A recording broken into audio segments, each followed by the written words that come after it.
Good morning and welcome, all of you. Good morning for today's session. So, I welcome all of you for the session that we are going to start with respect to attitudes. So, yesterday, when we were discussing about attitudes, we were discussing about moral attitudes and substantiating the components accordingly. In moral attitude, I discussed that it is a very subjective segment pertaining to how we understand and explain moral attitudes. There are three different types of meaning associated with moral attitude. So the first meaning was how we have a general attitude towards morality. The second was associated with those attitudes which help us integrating our morals with our actions. And third segment related to moral attitude was that attitudes which are based on our moral conviction. Okay, and then we substantially explain them. So the very first one, that our general attitude towards morality, what is it and what is it like connected with. So in that I discussed with all of you that in general the moral attitude in India is quite weak positive. It's not strong positive, it's weak positive. People are not having that clarity of purpose that come what may, in all conditions I should be a person of integrity, uprightness, and I should stand for the values at all costs. So that's why it's weak positive.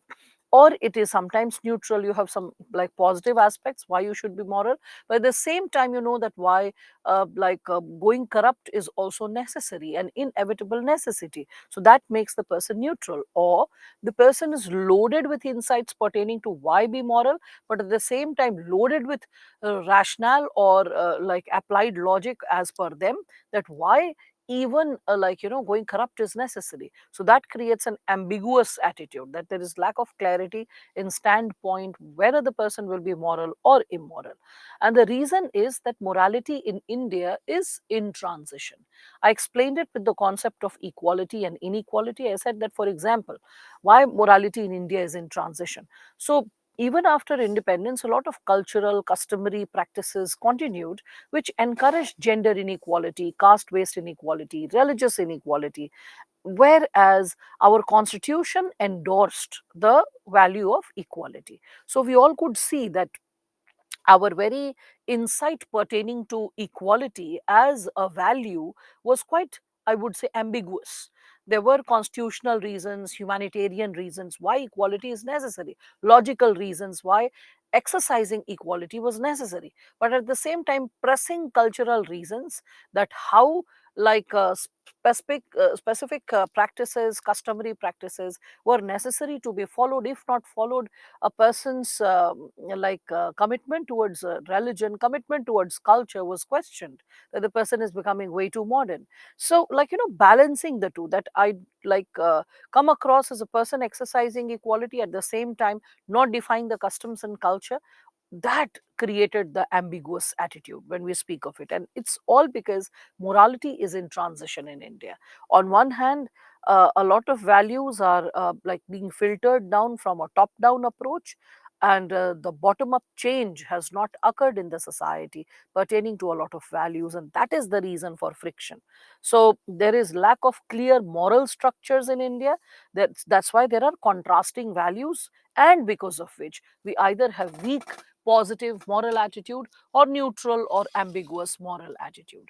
Simultaneously, I discussed the second aspect of when we are speaking of this moral attitude, that what moral attitudes are. So the second interpretation or the meaning was associated with attitude which is helping us integrate with our morals with our actions, for which I gave you certain important insights pertaining to reverence, veracity, responsibility, faithfulness, goodness, then explain what is the idea of goodness as per Hinduism, as per Islam, what are the insights which have been thrown regarding the idea of goodness, and how all these virtuous conditions are, like we can say, high values, and when these values are influencing our thought process, they become a part of our morals. And these morals, how when they integrate with our actions, then we exhibit or we exercise a moral attitude. And then came the third subsegment, which I explained to all of you, that attitudes which are based on our moral convictions, moral determinations, they are also referred as moral attitude. Like attitude which is based on our cognitive component, means rational component, well thought after component, because cognitive, if you remember, was related to cognition or beliefs or ideas we hold to be true, we think to be true. Okay, so that was associated with thought.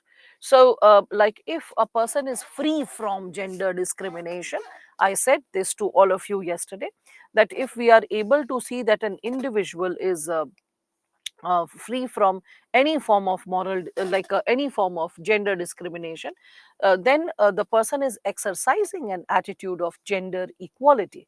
Similarly, I discussed the difference between moral and amoral. I said amoral is something which is not attached to morality. Like we can say a child is in an amoral state, whereby the child has not been introduced to the idea of moral and immoral. And at the same time, a lot of acts in our life can be amoral, like sitting on a chair, traveling to another city.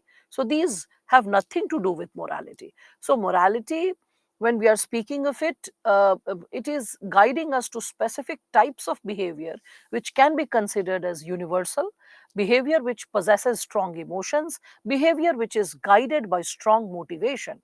And amoral behavior has no universal implication with respect to how a person would behave. Amoral conditions are not associated with any kind of strong emotion or strong motivation. So, with respect to moral, I said that they are guided by universal principles or values, because our idea of what is right and what is wrong, the standard understanding of what is right, what is wrong, is not in isolation. It is associated with the society. So our morality associated with what is right, what is wrong, is also in consonance with larger values, or we can say the ethics of the society. Similarly, the moral attitude is guided by strong emotion, a strong sense of like, strong sense of dislike.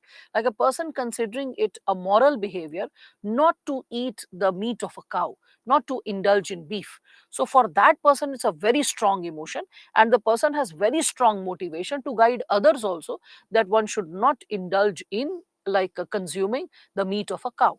So we can see that morality has to do with the qualities related to emotion and motivation when we speak of it, right? And it is associated with a standard understanding in and around his or her world regarding what is right, what is wrong, which is guiding this individual to develop that sense of understanding related to what is right, what is wrong. Then I, towards the end, discussed that do we need strong moral attitude, to which I said that rather than strong moral attitude, we need healthy moral attitude, because strong depicts the possibility of rigidity, and in the domain of morals, rigidity is not healthy. Okay, so let us say a person is completely against consuming cow, and the person travels to US, and there is an open culture to consuming beef, or in Europe there's an open culture to consuming beef. So if the person abhors others, looks down upon others, uses cuss words for others, misbehaves with others, that's going to land the person into some soup, some legal soup, or some kind of hostility, whereby the person is unable to make friends or unable to function normally. So in that situation, it is important to have a healthy moral attitude, healthy, whereby if it is necessary, as per the suitability of the time and place, if needed, you are open to adjust, you are open to modify your moral attitude, your idea of right and wrong, that how far you should exercise what. So you realize that, okay, fine, I can choose, just a second, I can choose not to consume a specific type of meat, I can choose not to take certain specific things, but I cannot guide others, I cannot coerce others, I cannot force others not to behave in a specific manner. Just a second, I dropped something, I'll just get back.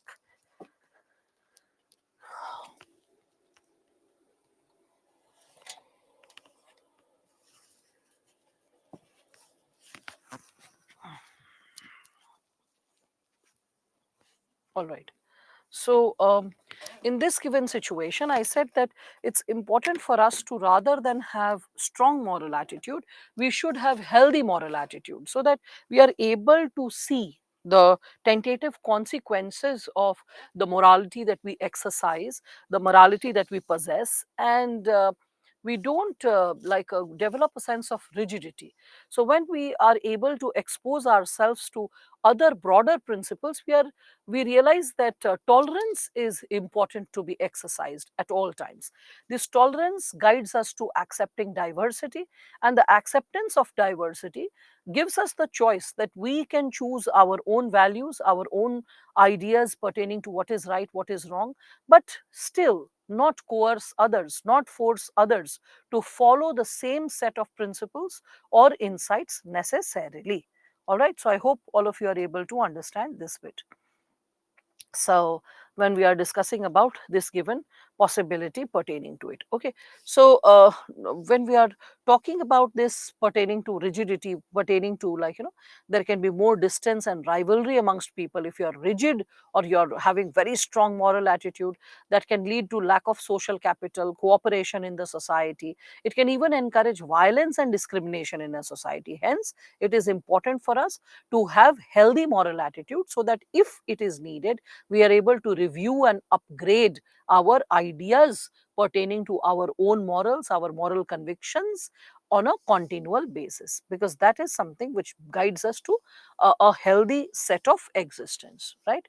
So yes, amoral and non-moral, Lipika, if you have revised the material when we are talking about it, here you can see I discussed it yesterday also and I discussed it today as well. All right. Now, so when we are further moving ahead today with political attitudes, so we all need to understand that political attitudes, what are they? So political attitudes, we can see that they are broadly defined as favorable or unfavorable opinions and values that individuals hold, okay, about, we can consider the political issues, the events, the ideologies, the personalities that are around them. Okay, so it is a sense of favor or disfavor that we have towards we can say all these different forms of political expression in the form of ideology or political party or leaders who are there.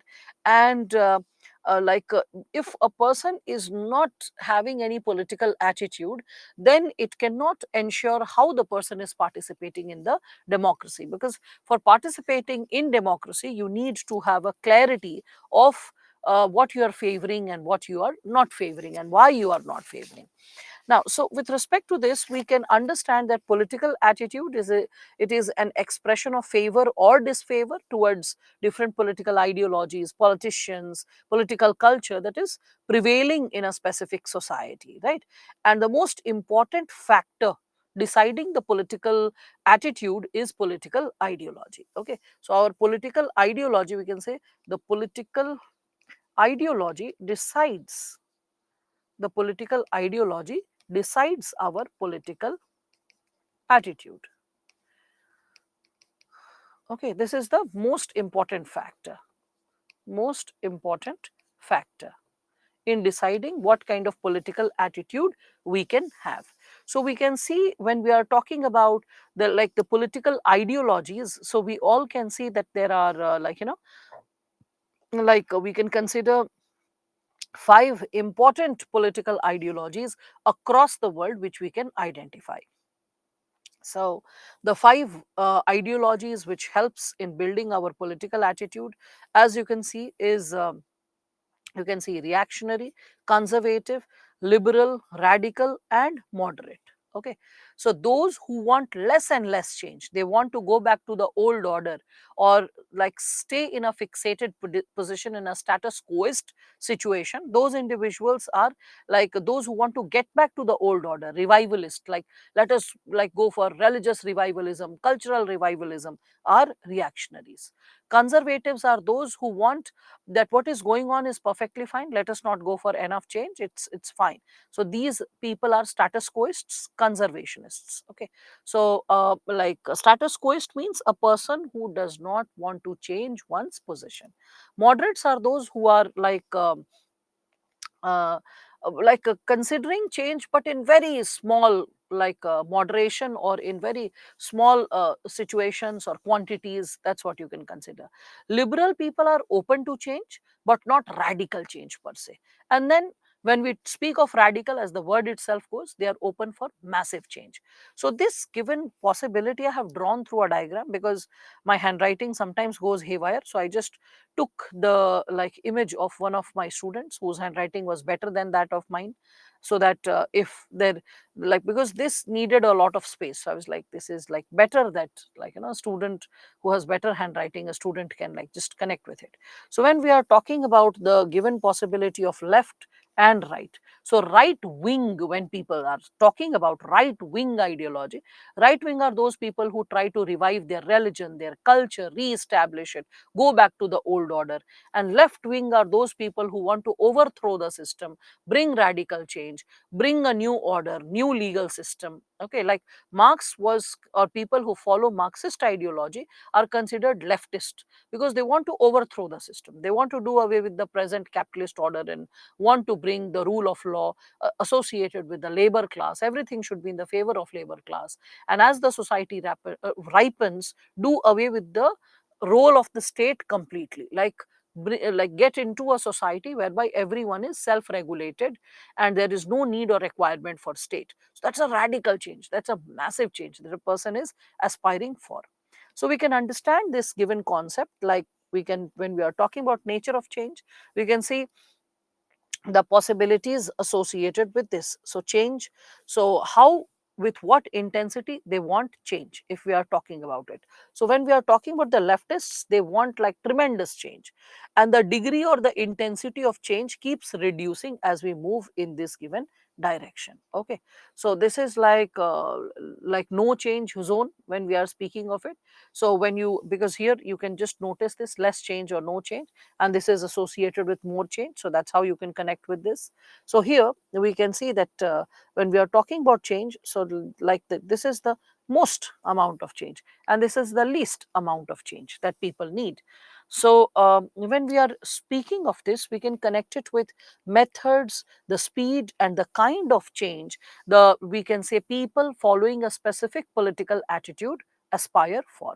For example, when we are talking about reactionaries, so we all can see that reactionaries, I mean, dilemma and compassion versus procedure. For example, in Jharkhand, just the 14 children died in starvation because they didn't have link to the Aadhaar card. So what we ought to do as a civil servant, you need to bring in the insights pertaining to, we can say, what kind of intensity of nutrition is there in your district, in which block, in which village, in which tehsil, in which area, what is the intensity of hunger. After scanning or going through the intensity of hunger in your area, you're supposed to find out that who are the people who have yet not become the beneficiaries despite being in that destitute condition. You can also seek the help of panchayats, you can seek the help of self-help groups, certain NGOs which are working at grassroots level, even sometimes missionaries in such areas are working towards such cause. And then you can integrate the data, you can find out where the lacuna persists. Then along with that, you can just seek integration of data coming from other bodies, the government bodies as well, and that's how you can come up with a specific solution, like how to get into the possibility of making the person have an accessibility to whatever government interventions are going on pertaining to the issue of hunger. So for younger children less than 6 years, there's ICDS. For children going to school, there's midday meal. For families who are below poverty line, Antyodaya Anna Yojana. And families above poverty line, we have National Food Security Act extending the benefits of food grains. So that's how you can just connect with all those possibilities, right? So can we say that China's five finger policy is considered to be a reactionary attitude? Well, to a certain extent, you can consider that, yes, but you need to also at the same time understand that anyway, China is in a very radical mode. China, when we speak of it in terms of the political scenario, the political process of China when Mao Zedong was there, that will be considered associated with radical. Okay, but if, like, let us say over the time period, they apply a status quoist approach, they don't let the laws change, they don't let people form a specific kind of attitude whereby they go for rebellion or any kind of protest, or they are unable to voice their opinion, then in that situation they'll also start moving to the conservative or the conservative model, if we are speaking of it. Like what happened in Hong Kong against China was a like a radical political expression, a political attitude, right? So now, as we are like moving ahead with these given possibilities, let us reflect upon the possibility of what is being discussed here, starting from the like right side or the least change that is required. So first and foremost, we can see like reactionaries. So reactionary, we can see that they are quite regressive in terms of change that they need. So when I speak of, you can see words like inorganic, organic, both organic, inorganic, okay, like inorganic. So what does this term imply? So when we are speaking of this given term, inorganic, so inorganic is when you are putting your ideas, putting your ideas outside, from outside. Means it is not from a bottom up approach. There is no bottom up approach. You are like borrowing the ideas from outside. Like for example, we can think of India's constitution. Okay. So the constitution borrows a lot of ideas from the other constitutions across the world. So that's what. Similarly, when we speak of it, so we can connect it with organic. Under the component of organic, we can understand the change that happens, the change that happens by itself, the change that happens by itself. That's organic. Okay. Like for example, people say that even if nothing is done to an economy, a natural 3% growth rate shall occur. That is also called the Hindu growth rate. Okay.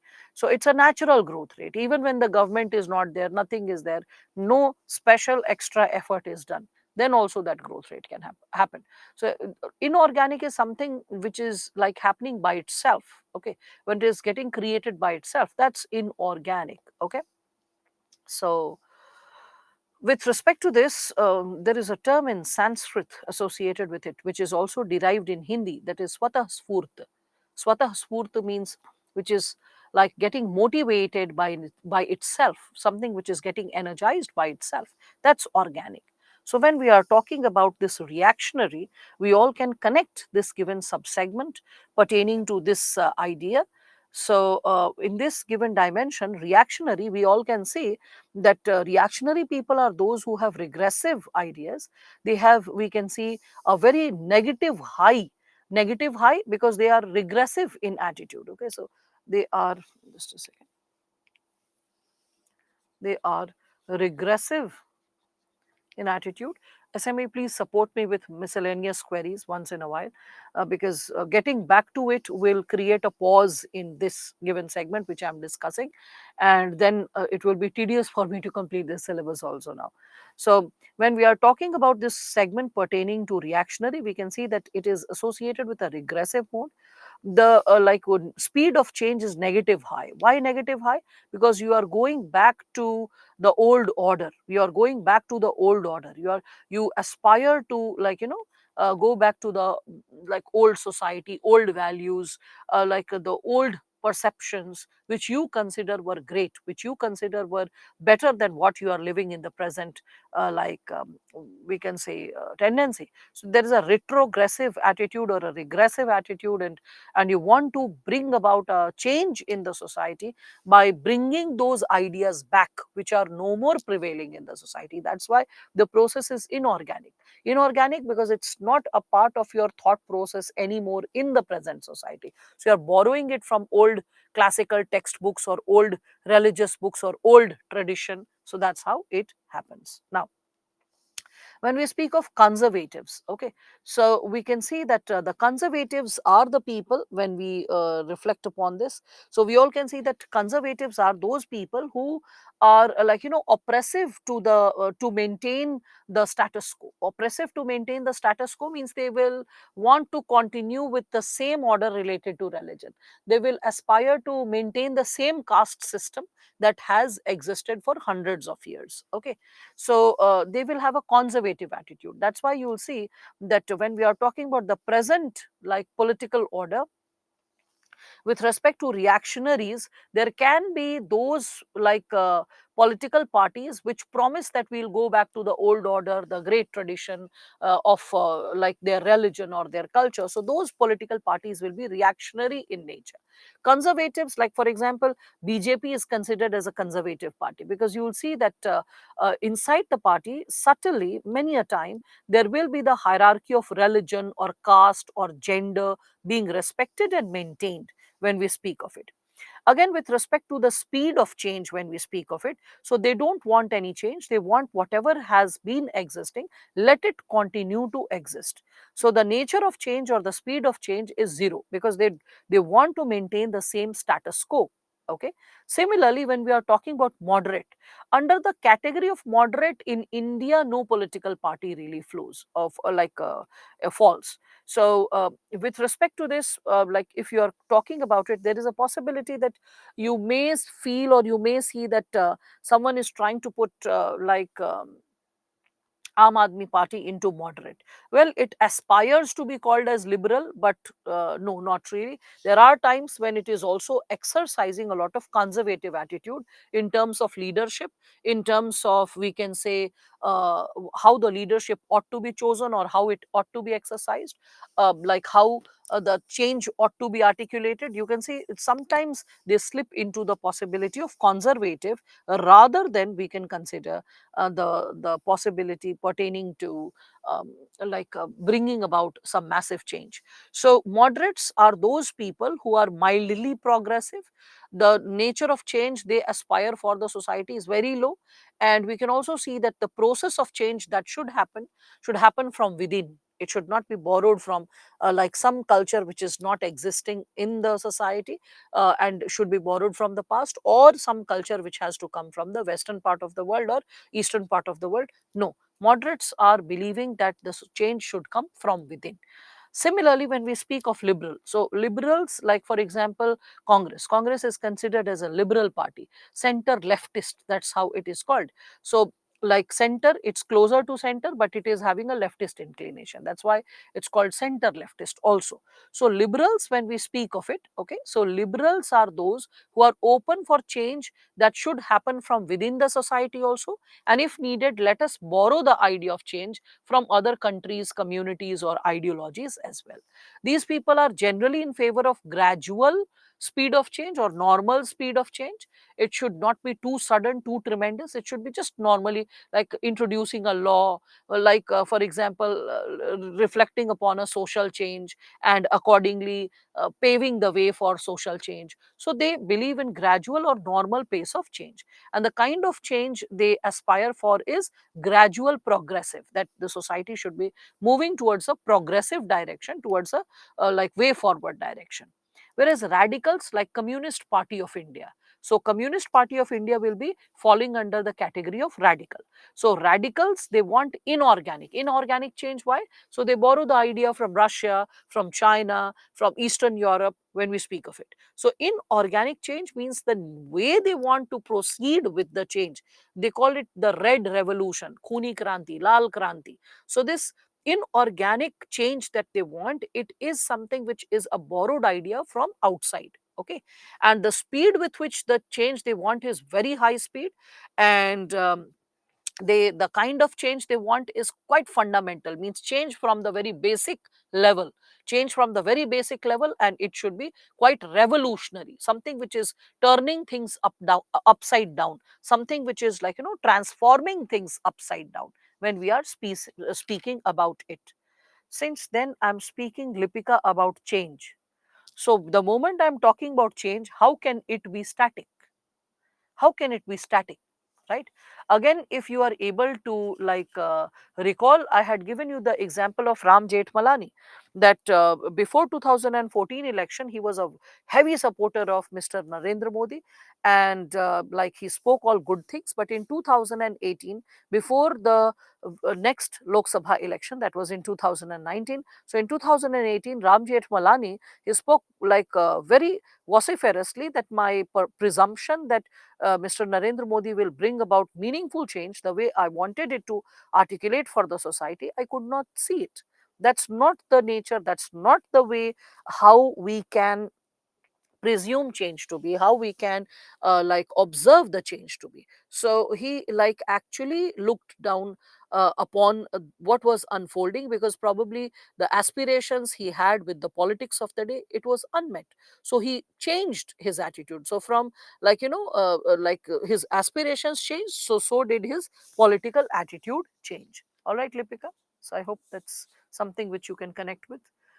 So yes, you can think of Taliban taking over Afghanistan. Okay, so it was a regressive change, and it was a regressive change when we are talking about it, or a retrogressive change, and the change was reactionary in nature. Reactionary in nature, because Taliban is not something which was created by itself. There was the creation of Taliban is due to the American intervention, if anyone knows the IR thoroughly. So it's not something that the creation of this body is by itself. It is something inorganic.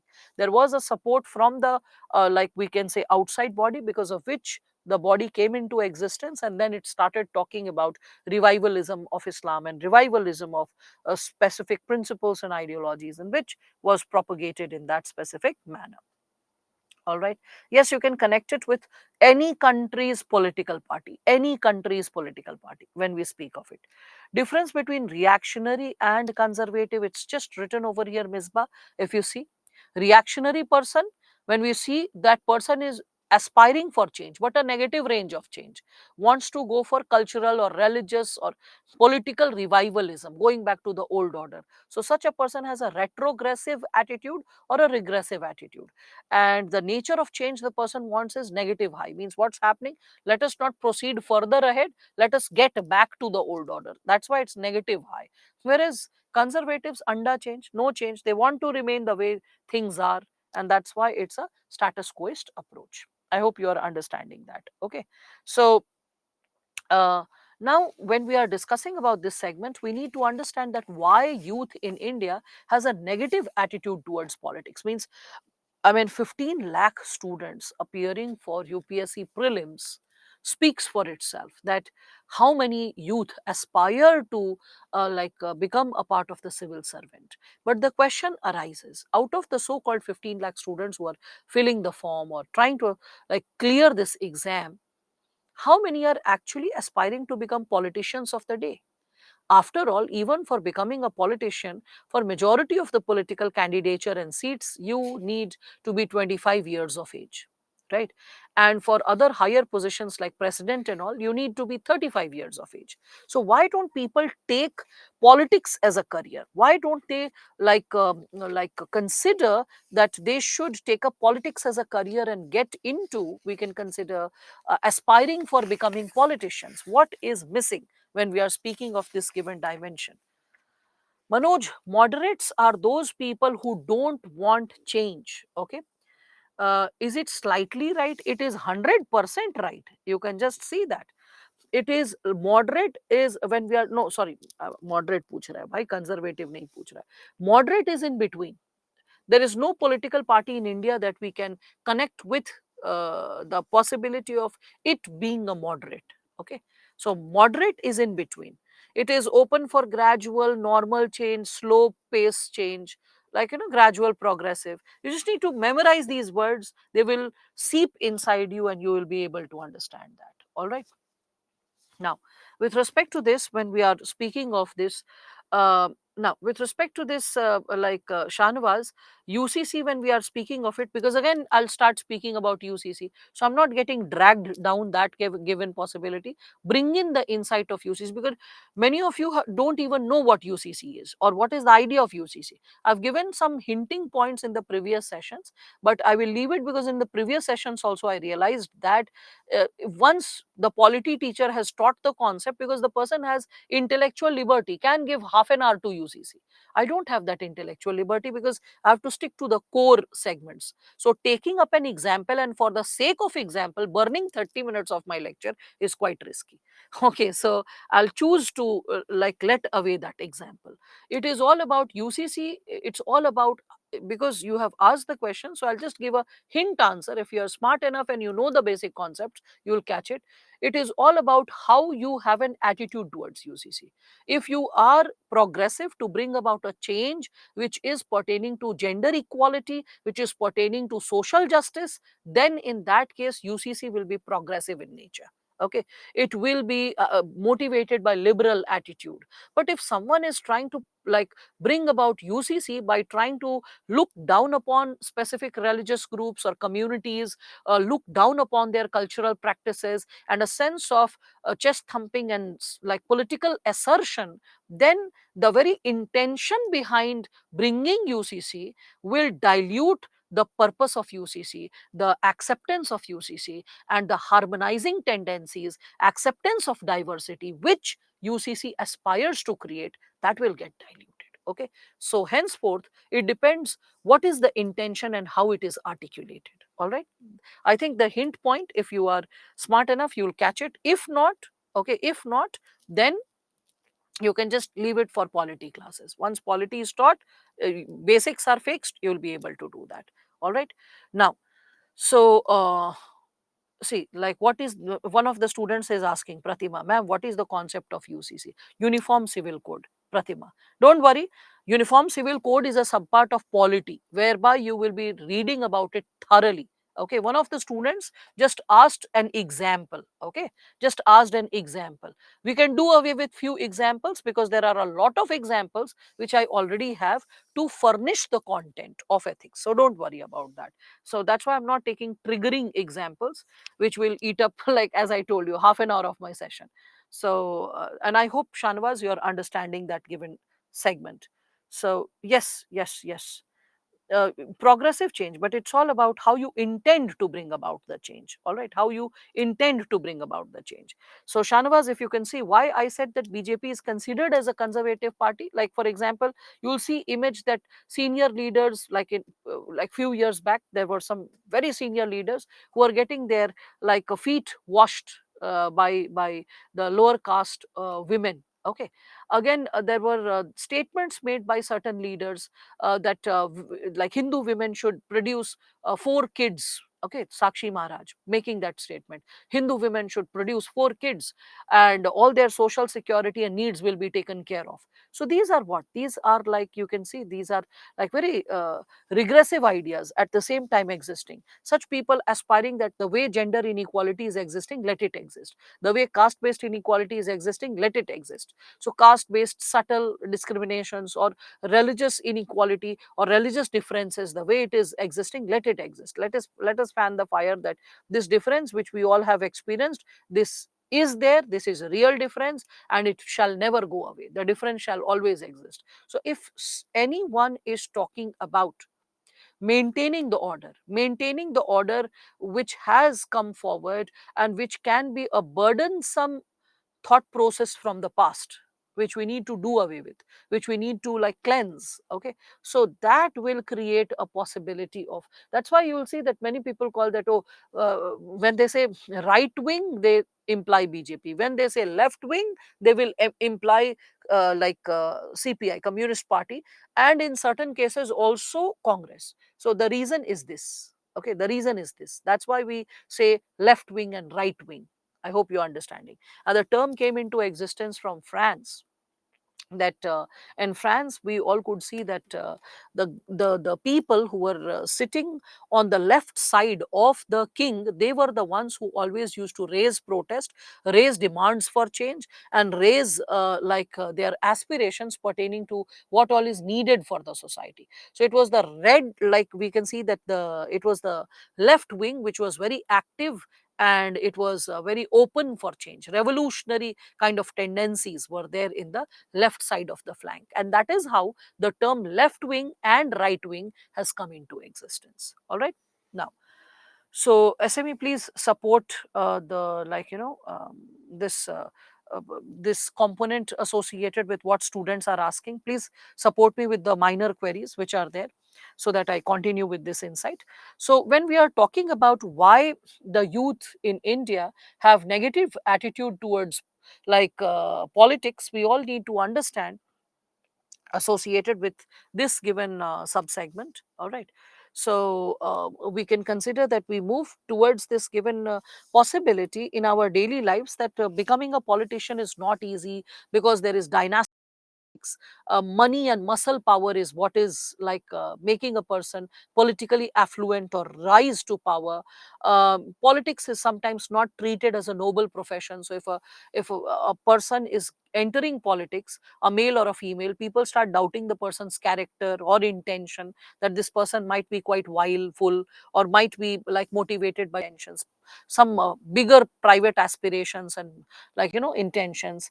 Again, it was you can see that it has a long gestational period, means a person becoming politically established and successful doesn't happen overnight. It sometimes takes decades, right? So due to long gestation period, you have taken education, like your friends have taken education with you, they get into a job, they get married, they get settled, and you are still struggling to establish yourself career wise. So that's why families or people, they refrain that their child gets interested in politics, or gets and becomes a part of politics. So pertaining to that, the due to the long gestation period, like uh, getting conflicted with the political aspirations of individuals, okay, it is considered that, sorry, political, I'm saying social aspirations of individuals pertaining to family, marriage, starting off with a family and all, that is something which discourages the individuals to not get into the practice of, we can consider, not get into the practice of getting into, or preparing for, or thinking about entering politics. Again, we can see lack of role models. Like earlier we had Lal Bahadur Shastri, we had Jawaharlal Nehru, we had Atal Bihari Vajpayee, like great leaders who had exhibited very high ideals of politics, because of which, the youth used to get motivated by their speeches, by their aspirations, their simplicity, their thought process, their commitment to public good. So, and today, if you ask the youth what ideas they have for politicians, so majority of the youth feel that politicians are corrupt people, they are into crony capitalism, they siphon millions of funds, they do not work towards public good, they are laid back, so they are just making money. So in all those given possibilities, when we are speaking of this given dimension, the youth loses interest to become a part of politics, okay. And that's one of the reason why, we can say, not one of, these are the reasons because of which there is a negative attitude towards joining politics in India. So what can be done to take this up in regard? So you can think of the possibilities associated with youth parliament, so you can engage the youth from a very young age. So you can talk of youth parliament in schools and colleges, right? So because then the child learns like how to engage with political debates and possibility, encourage greater political awareness amongst the youth. So with greater political awareness, they know what's happening in the country and what ought to happen. So the moment you think what ought to happen, you have a tendency to join politics, okay. Again, with electoral reforms, you can bring transparency, you can do away with dynastic politics, you can do away with money and muscle power, most importantly. Again, bringing in intra-party democracy. With intra-party democracy, if you are really good, you have a fair chance to climb up the ladder. Just because you're a minister's son, thus you will climb up the ladder, will not work. if there is intra-party democracy, only the deserving shall climb up the ladder. That's also there. Again, you can think of placements from colleges. Placements from colleges can also be encouraged in this given situation, like MIT, Massachusetts Institute of Technology. So MIT has a campus in Pune in collaboration with one of the research institutes. There, a leadership program is run. So in the leadership program, this happens, even not just MIT's leadership program, but also Young India Fellowship. In that also this happens, that young boys and girls who are who appear for the fellowship and clear it, Young India Fellowship, like in the past, two of my students have cleared it. One, Sugata Balagopal, who was under Meenakshi Lekhi ma'am, and like their team worked tremendously to do away with the heavy GST or very high level of GST imposed on sanitary pads. Initially, it was 15%. So they protested when Arun Jaitley was the finance minister. So the team was headed by Meenakshi Lekhi, the MP, and like in the team, the LAMP fellowship students were there. So one of them was Sugata, one of my students. Similarly, later on, there was one more student, like he was this Jubin Mahapatra. And this Mahapatra guy, he was from Odisha, and he was after getting the LAMP fellowship, like because you're assigned to an MP, that you would be working under that MP. So he was assigned Asasuddin Owaisi. So he was working under Owaisi, and he was like getting to know him and his political attitude from closer quarters. So when children, like the MIT University thing I was talking about, the collaboration course from Pune, so in that also, like a student once, while completing the course for internship, a child can join a political party, and after joining the political party, look into the agenda, how the things are working in the office, what kind of interventions are needed. So all those possibilities also articulate, or they get created when we speak of this given sub dimension. All right. So these things can also encourage the youth to join politics, because when they observe politics from close quarters and what all possibilities are there, they tend to reflect. Then there comes the tendency to contribute, that let me also contribute and become a part of this politics when we speak of it. So politics beyond money, beyond muscle power, can also come because of this electoral reforms, right? So all those segments I have already explained to you, and that is how we can encourage the youth towards politics. So this, what steps can be taken, many people can't think. So that's how you can say. Negative attitude, why do we have? Like all of you know that, right? So from the gestation period to the we can say money and muscle power, the dynastic politics, okay, no, not regarded as a noble profession, the career progression associated with it, lack of role models, all of it you can reflect. Simultaneously, the next subtopic, which is again very important, that is attitude formation. How do we form our attitude? So our attitude can be formed from these six subcomponents. One is classical conditioning, then direct conditioning, instrumental conditioning, observation conditioning, and observation learning, role modeling, and social comparison. So let us try to understand that how this attitude formation takes place. So we know that attitude, what is it? So we know that attitude is a learned tendency. We know that learned tendency. So when we are saying that attitude is a learned tendency, then it can be acquired, right? So learned tendency, so it can be acquired. And when it can be acquired, so from where to acquire? So we can think of different agencies and tools, different agencies and tools of socialization, of socialization through which an individual can acquire specific attitudes. So what agencies are there? So agencies, we can think of family, we can think of school, we can think of peer group, right? All these like help to acquire specific tendencies.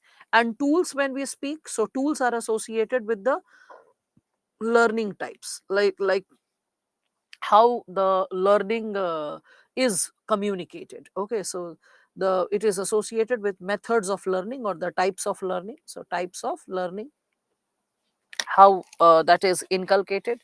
So how we are teaching, how we are inculcating, that can be understood through this classical conditioning or direct conditioning or instrumental conditioning. So let us understand how attitude formation is done, how the tools are used. So for that, we all can first understand what is classical conditioning. For classical conditioning, what actually implies is, that is, there are two stimuli repeated continually, two stimuli repeated repeatedly associated repeatedly associated repeatedly associated. So the child or the individual learns to respond to them, learns to respond to them with similar emotional reaction, with similar emotional reaction, or in other words, with the same attitude. Okay, so for that, I have given you Pavlov's dog's experiment. So, what is Pavlov's dog's experiment? When we speak of it, Prakhar, we are not discussing about like lamp fellowship here. This is the these are like little pieces of information which I'm sharing with all of you, so that you become aware that in the larger world so much is happening. So many students are doing so many things simultaneously or parallelly. So the lecture is not on lamp fellowship. I've given you the term, you should have written it down, lamp fellowship. Once the lecture is over, in your free time, Google search what is lamp fellowship, who qualifies for it, what is the criteria, how to appear for it, who is paying the amount, okay, is it a paid internship or is it an unpaid internship, etc., etc. Okay, now let us get back to the topic and focus on this. So classical conditioning, when we are speaking of it, so in classical conditioning, Pavlov's dog experiment, when we speak of it, you can see there is this dog which, the moment it sees food, it starts salivating. That's an unconditional response. Unconditional response, because that's like natural. The moment you see, like suppose you like a food item, anything that you love to eat. So if that's in front of you, or the mother is saying that I'm going to cook that today, you naturally start salivating. You feel hungry early. You just like, you are at the dinner table without even calling. You start arranging the dinner table also, like, fixing the plates and this and that. So that's an unconditional response. No one has instructed you or called you or said anything. That's just an unconditional response to food, when we speak of it. And when the dog is listening to a whistle, every time the dog is listening to a whistle, the dog is like, what is this? So it is a neutral stimulus, there is no response while listening to the whistle. Then the dog over the days starts noticing a pattern, that every time the whistle is blowing, food is given. Whistle, food, whistle, food. So the dog realizes that the moment the whistle is blowing, the food is coming. So over the time period, there is a conditioned stimulus that you create for the dog, that if the whistle is blowing, food will come. So after few days, if you blow the whistle, and after blowing the whistle, if you delay the response of giving the food, you will still see the dog is salivating. Even if the dog cannot see food, even if you are not moving from or budging from your chair, you just blew the whistle. But the dog now starts hoping or expecting, we can consider, the food. All right. That's how they like listen to sounds, listen to words and start responding. Like, for example, I don't understand Malayali. Okay. But my students who are Malayali, they say that their dog understands their entire language. Probably my friends who are English, like French, their dog understands the language French. The I don't have a Russian friend, but if someone is a Russian and speaking in Russian to the dog is understanding Russian. How? Because they associate sound with action. Okay, so this is, earlier the sound did not make any difference. For example, my dog, if I said when it was a little pupper, when I said ghumi, it did not understand. But over the time period, it realized that every time I'm asking that you want to do ghumi ghumi, you want to go for like a walk. So some people abroad you say they call it walk or walkie, and the dog starts getting excited. Similarly, my dog had the tendency that listening to the word gumi, it started like, taking circles in the house only. So when you start associating a sound or a neutral stimulus with the natural response that you want to do. So when the two club, that is related to classical conditioning. Okay, all right, it tilts the head, all right. Yes, exactly, Akula. You're like, it must be understanding Telugu. That's what. So we can just understand this given dimension, which is related to classical conditioning when we are talking about it, that how a neutral stimulus, when conditioned, it the animal starts responding, the human beings start responding. So for me, Malayali is a set of, like, sounds that are produced, but I cannot make sense of it. Like, majority of the words I cannot make sense of it. But a child who's born in a Malayali family, or suppose if someone from my family goes and stays in a Malayali family, within a short period of time, or even if I get an opportunity to go and stay in a Malayali family for a sort couple of, like, let's say, months, I will start developing an understanding of the language and maybe even speaking it. A lot of people who watch Japanese anime or watch Korean TV series, they have started picking up words, understanding the words where translation is not provided. They are watching it in a subbed way with the subtitles. So they are just catching up with the language, catching up with the meaning, and that's what, and they are even able to speak few words. So that's also we can consider. This is a part of classical conditioning that happens. With respect to classical conditioning, I can give you two more examples. It happened in 2019 election, that just before the election, it was observed that, in 2018, the petrol price had suddenly shot up almost by 22, 23 rupees. So when the petrol price had shot up, and at the petrol pump, the government was putting posters of different types of schemes and interventions which the government was carrying forward. So what happened, that at a petrol pump, whenever there is a scheme, government scheme, the prime minister's picture will be there in the poster. So what happened, that when people like are getting petrol done in their vehicle, and when they have to take more currency out, and then they are seeing the poster and the prime minister's picture, so they started connecting that I am paying extra price because of this leadership. So for a brief time period, the political party in rule came to know that having posters at the petrol pumps is actually backfiring. Rather than generating a popular emotion, or rather than generating a positive emotion, an emotion in support of the PM, it is generating a negative sentiment, because there is a, like, you can understand, a classical conditioning happening, whereby a negative emotion is getting generated, because you are paying more money, you are thinking, oh my god, I'm paying more money. And then you see the leadership which is talking about bringing change, so you realize that why the change is happening first and foremost in your life. Okay, so you can just see this given possibility associated with this given dimension. Again, when we are speaking of it, so briefly they started taking off the posters, because they thought that it should not backfire in the near election, and they started putting up only, like in many places, only of the beneficiaries rather than the face of the PM. That happened in 2018, that mild change, okay, with respect to the posters, and there was an indication, there was a reason for it. Again, you can see this example from Jeend, Haryana, when we can speak of it. This example probably I gave it to yesterday, either of the batches, your batch or the evening batch. So with respect to Jeend, Haryana, what happened was that the birth of a daughter was not celebrated. People were not getting a feast to eat, and every time a son was born, the family used to throw a feast for the neighbors, for the relatives, for the family members. So everyone used to celebrate the birth of a son and used to get sad at the birth of the daughter.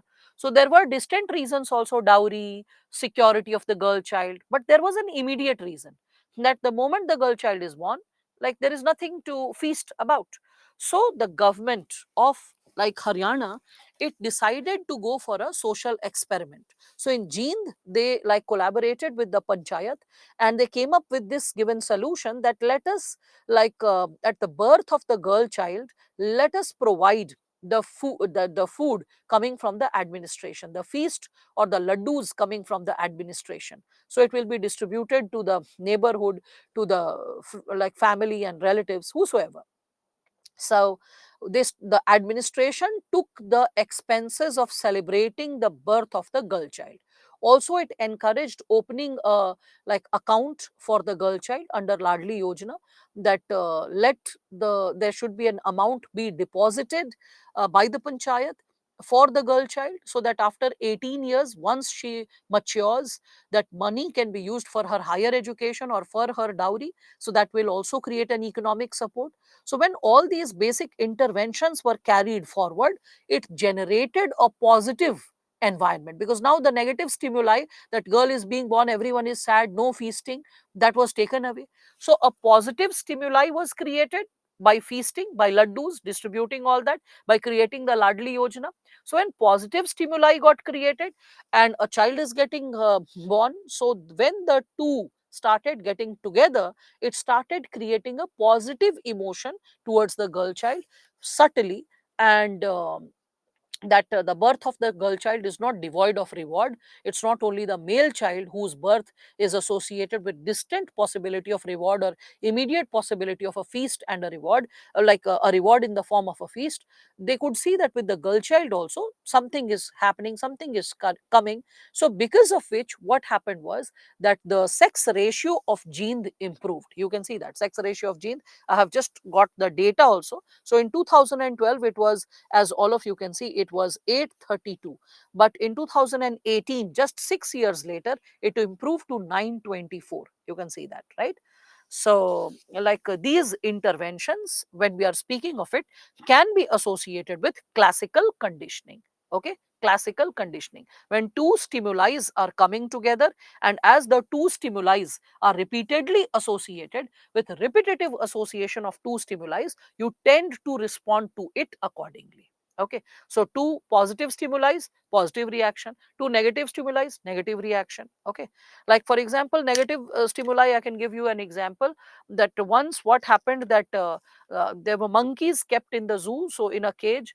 So what happened, this experiment was conducted on them, that there was this like the zoo authority, it for this experimentation, what it did was, it started hanging a bunch of bananas. So the moment the monkeys saw a bunch of bananas, they got excited, wow, bananas, let's go and just grab it. But the moment the bunch of bananas used to hang, a huge hose pipe also used to hang, and from the hose pipe, like a jet stream of water used to come out, and any monkey trying to get close to banana was hit with the jet stream of water. So there was a lot of chaos and commotion and caw in the like entire cage. So the what happened, this was repeated after every, like first it like was repeated on a daily basis for 3 4 days, then after every like 2 3 days it started getting repeated, this experiment, bananas hanging, jet stream, bananas hanging, jet stream. So what happened, that after 2 weeks, when the bananas were hanging, no monkey attempted to even touch the banana, even when the hose pipe was not dropped. They were like, okay, whatever, this banana is not ours, we don't even have to touch it, finish. So banana was hanging, no monkey was even interested to look in that direction, done. So this is negative stimuli that you create. And when a new monkey was introduced in that cage and banana was hanging, no hose pipe, so it was surprised, why is no one going to eat the banana? It went and it just started peeling and eating the banana, and all the monkeys were watching in curiosity, that let us see when the hose pipe is coming out and hitting this fellow, like he's eating like bananas with comfort. So that's what happens in the society. Okay, so when we speak of the possibility of two stimuli getting connected and generating an emotion, all right. Now, so after the classical conditioning, we can also think of, like we can say direct, there's one more segment which we can think of over here, which I had said, this direct conditioning. Direct conditioning is nothing but obedience towards authority. Okay, this is obedience towards authority. uh, Obedience towards authority, and this is like ingrained in us naturally. Okay, ingrained in us naturally. So parents, teachers, whosoever gives us instructions, we have a natural tendency to listen to them and follow, right? So obedience towards authority, when this is there, what happens in this given condition when we are talking about it? So here we all can see following the rules and regulations, following the rules and regulations. Pulkit, emotions are also involved. All right. Emotions are also involved, related to the kind of emotion that got triggered along with the knowledge, if you can sense that. All right. Now, with respect to this, when we are talking about instrumental conditioning, under the component of instrumental conditioning, we can take up the example of, like, let's say it is based on reward and punishment when we speak of instrumental conditioning. So, the behavior and attitudes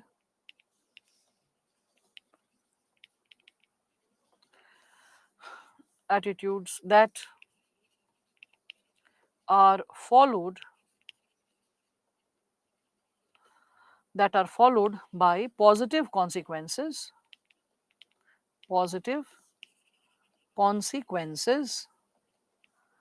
are reinforced are reinforced are reinforced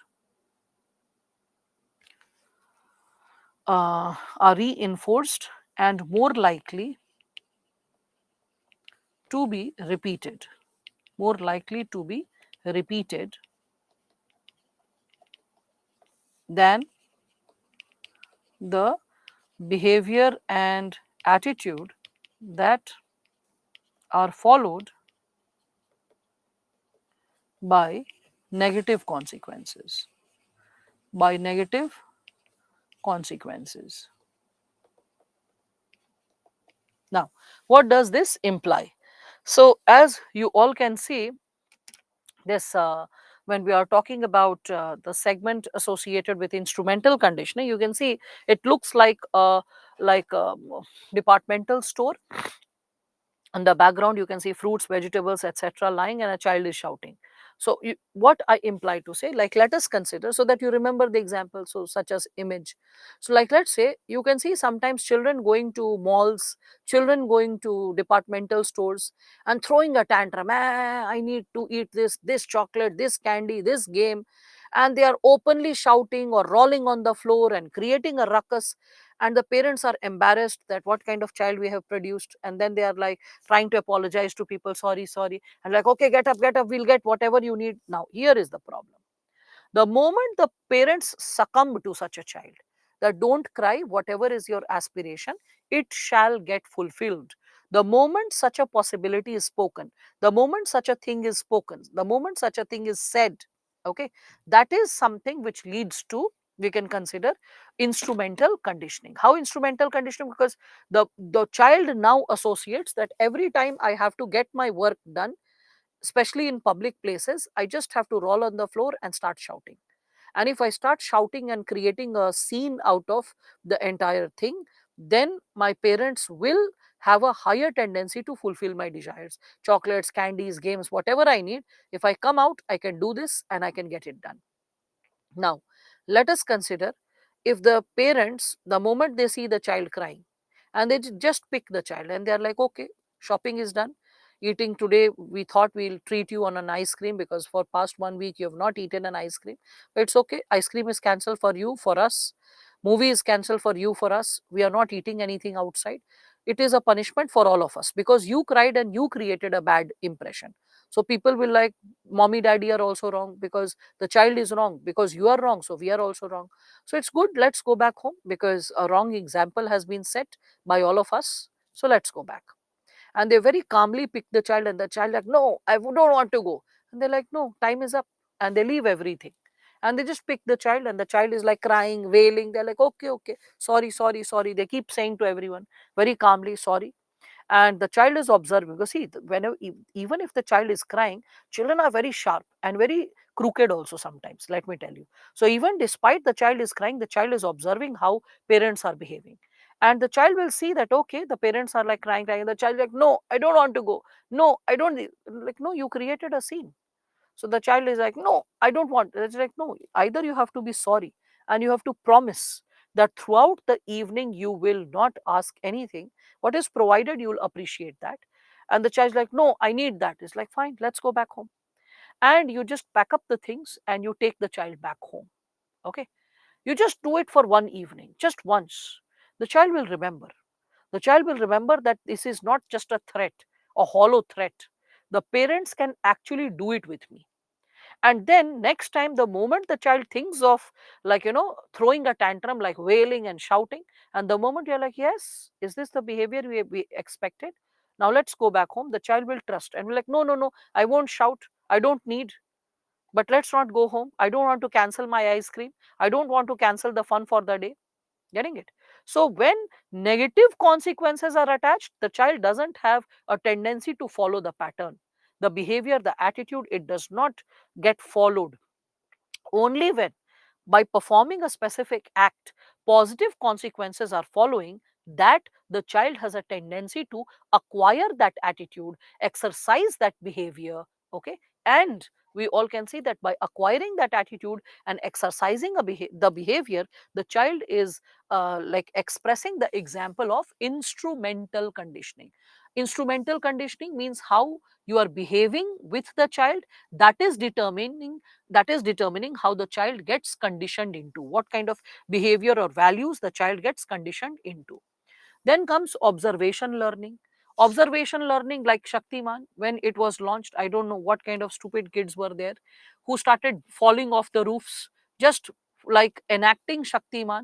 I mean, today's kids, even 3 or 4 or 5 year old kids, are so smart in terms of using technology, gadgets, like understanding things. I mean, children of 8 years 9 years are watching anime, they know so much, and still they know what is achievable, what is possible. And way back in early 1990s, when Shaktiman had come, it was like, I remember, something around 96, 97. uh, and when we used to read in newspaper that children jumped off the floor, I mean, from first floor, from second floor, broke their arm, broke their leg, or even lost life. I was shocked to read all that. So that was something through observation learning. You're seeing a superhero, you're trying to emulate or copy the superhero. So that's also there.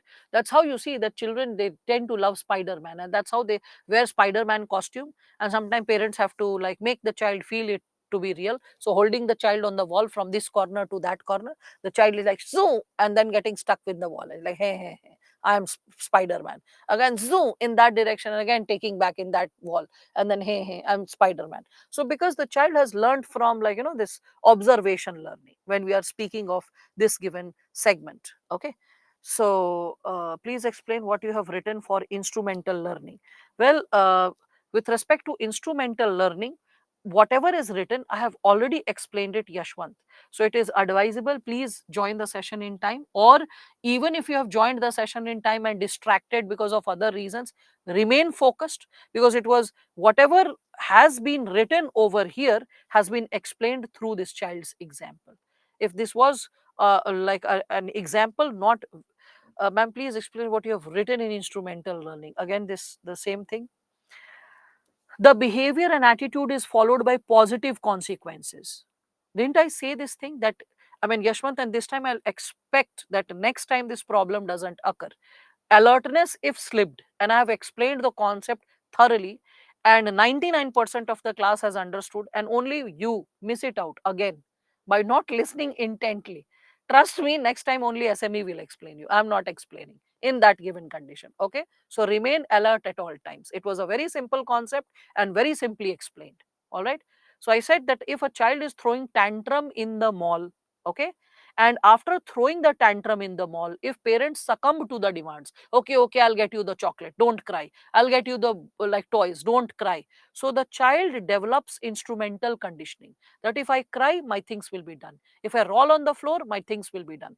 So positive consequences is reinforcing the behavior. The child is more likely to repeat that behavior in the future. What was tough about it? And if you create negative consequences, you carry the child home, back home.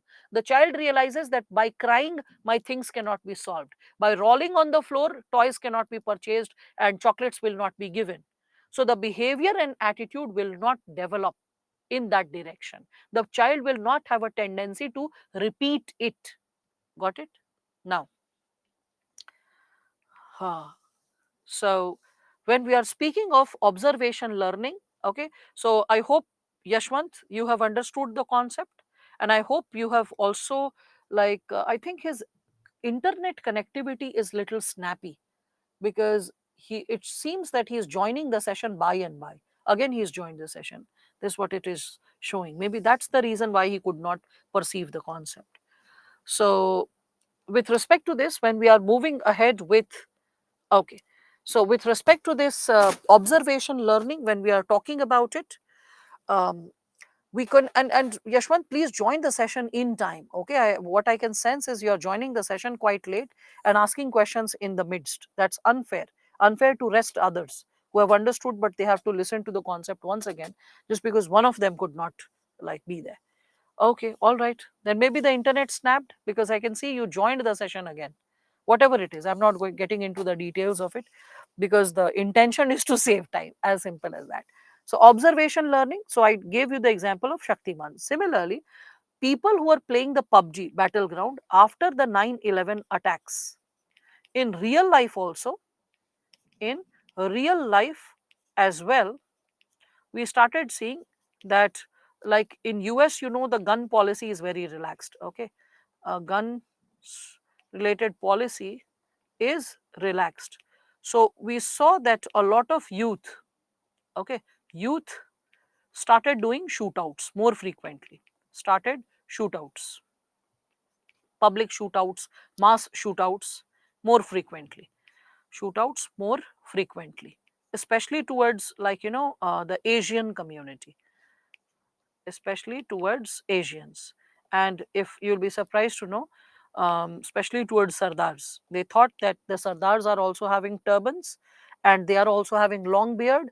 So, somewhere associated with the ideology of Bin Laden. So, let us eliminate them because it is their presence which is causing threat to lives in our country. So, that's also something which you can connect with.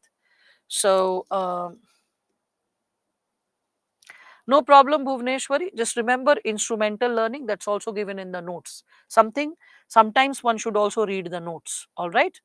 So, if you're not able to understand this basic level of language, Bhuvneshwari, then also work very thoroughly for CSAT comprehension, because you will struggle to pass the CSAT exam itself.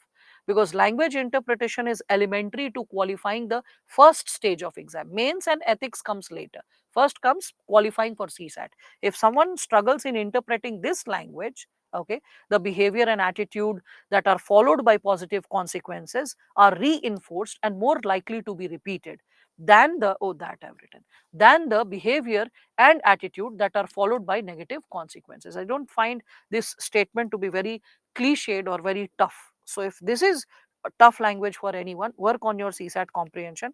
You will have a tough nut to be cracked at the prelims level itself, because maths is coming tough, and if language is also not interpreted, passages will not be solved. Anyway, so when we are speaking of this observation language, and when we are speaking of the component associated with the battleground, we can just think of this given possibility once again. Again, in observation learning, when we are after observation learning, when we are talking about it, there is social comparison. In social comparison, I can give you the example of Solomon Ash's conformity experiment. So Solomon Ash, the thinker, what he did, that he brought in interesting possibility whereby he created this given dimension, that he got, like, a person, and the person was a part of the experiment. So this is the volunteer, and this is the volunteer who was hired, and these volunteers, they were dummy candidates. They looked like volunteers, but they were dummy candidates. They were Solomon Ash's, like, friends or men, you can consider. So what happened was that Solomon Ash asked this question for everyone to respond: that which line, there were 4 lines, so which line is similar in size as that of X. So by logical precision, anyone could see that it is B, that is similar in size as that of X. But what happened was that everyone else started speaking C, C, C, like who were Solomon Ash's friends, but were acting as volunteers, who were faking as volunteers. So they said C, C, C. So when it came to this volunteer who was innocent, who did not know that the experiment is actually conducted on me, so this fellow in his head he thought B, but in speech he said C. So this is the impact of social comparison. When everyone around us is speaking a specific language, speaking a specific thought, we also develop the herd mentality. Okay, the herd mentality. And with the herd mentality, we all can like consider that with the herd mentality emerges the possibility of like sometimes illogically developing a specific behavior or irrational attitudes. So irrational attitudes or illogical behavior comes from the herd mentality, which we pick up from social comparison when we are speaking of it. Okay, so and like the impact of social comparison is greater, the impact of social comparison is greater in a collective society, in a collective society. For example, India. So a society where, like, it matters what people will say, where public opinion matters to you, when everyone is interested in your life, when neighborhood, like, what's going on in the neighborhood, and the neighborhood is interested in your private life. So that is something which creates, we all can see, that is something which creates a herd mentality, that is something which creates the possibility of we can consider the possibility of getting into the component of understanding that what is needed, what is exercised, what is put to action. So when we are speaking of this given dimension related to social comparison, we can understand that the moment we say what will 4 people say, or what will the people say in the society, so what will people say is something which is encouraging people to behave. So like, let's say if in a household there is an intercaste marriage and everyone is looking down upon it, and one of the cousins or brothers is supportive of the situation, that it's okay even if the person married, and the moment the person expresses this emotion before their parents, they just rebuke, silence the person, like, what are you saying? If you speak like this before other relatives, they will think that you are also aspiring to create this situation, or if not you, you are already married, your children will do such a situation. So even if you are sympathizing with your cousin, don't say it out aloud, remain quiet. Okay, so what happens is, like suppose there is a family gathering, a ritual is going on, 4 people are like snitching, 4 seniors, uncles, aunts, whatever, they are snitching about the intercaste marriage, and you are standing over there, and then they ask that, oh yes, what is your opinion, isn't it that they, what they did was wrong, because you are remaining quiet, and then there is a higher tendency, the person says, yes, yes, yes, one should stick to family values. Okay, and just goes pursed lips, quiet. So that is something which is, we can say, we can consider that is like an outcome of, like, how people are responding to the herd mentality, or how they are responding to the common sentiments of the community, even if they're in their inner conscience, in their own heart, they realize that what is the right answer or what ought to be done, but they are unable to take a step in that direction or speak in that direction, just in the fear of being missed out, or social boycotting, or not getting appreciation. So social comparison also builds our attitude, it also builds our insight when we speak of it. All right, so here mentality I have not written, herd, herd I have written, like Sundara, if you can see that. So spelling, spell check, it's not here, it's herd. Have you not heard like the word herd? Is it new for you? Have you heard herd of sheep? Okay, herd of cattle, have you heard that? So the herd mentality, the word is coming from there. So with respect to this, when we are speaking of this given dimension, the social comparison, okay, SME, please support me with smaller queries, like minuscule queries which are just coming up, which I can see. So with respect to this, when we are reflecting upon this similar component with respect to attitude change, now please remember, this is very, very important, this area of attitude change. This can help you in case study, as well as it can help you in theory questions. Whenever there is a question that the government wants to bring about an attitude change amongst the masses in Northwest India so that the sex ratio improves in the zone, what steps would you suggest and how? Okay, you will have to use this content. Okay, I've created a lot of examples pertaining to it, so you can just reflect upon that given dimension with respect to attitude change when we are talking about it. So with respect to this, you can also use this insight which we are going to understand and share in your case studies. Use this insight even in the case studies when we are talking about this given dimension. So you can see that when the question is raised that how to influence and change the attitude, so we will get back to the old version, that is the CAB model, that is cognitive, affective and behavioral model, when we are speaking of this given dimension. All right. So with respect to this cognitive, affective and behavioral model, we all can see when it is put to good use, you are able to bring about social change, attitudinal change amongst people. For example, if you are a DM and you want to run an anti-smoking campaign, so like you will be working on all the three segments, the cognitive, the affective and the behavioral component. So the cognitive means the rational, the logical side. Okay. So the moment, like let's say you have to work on the cognitive aspect, you, like around any pan shop, any BD shop, wherever like there is the sale and purchase of cigarettes, there is a mandatory, like let's say putting up of a poster that due to like consumption of tobacco, the percentage of death related to cancer is, and suppose whatever is the data that is portrayed, that 80% of cancer related death or 70% of cancer related death is due to consumption of tobacco. Simple. That is put over there. So that is cognitive.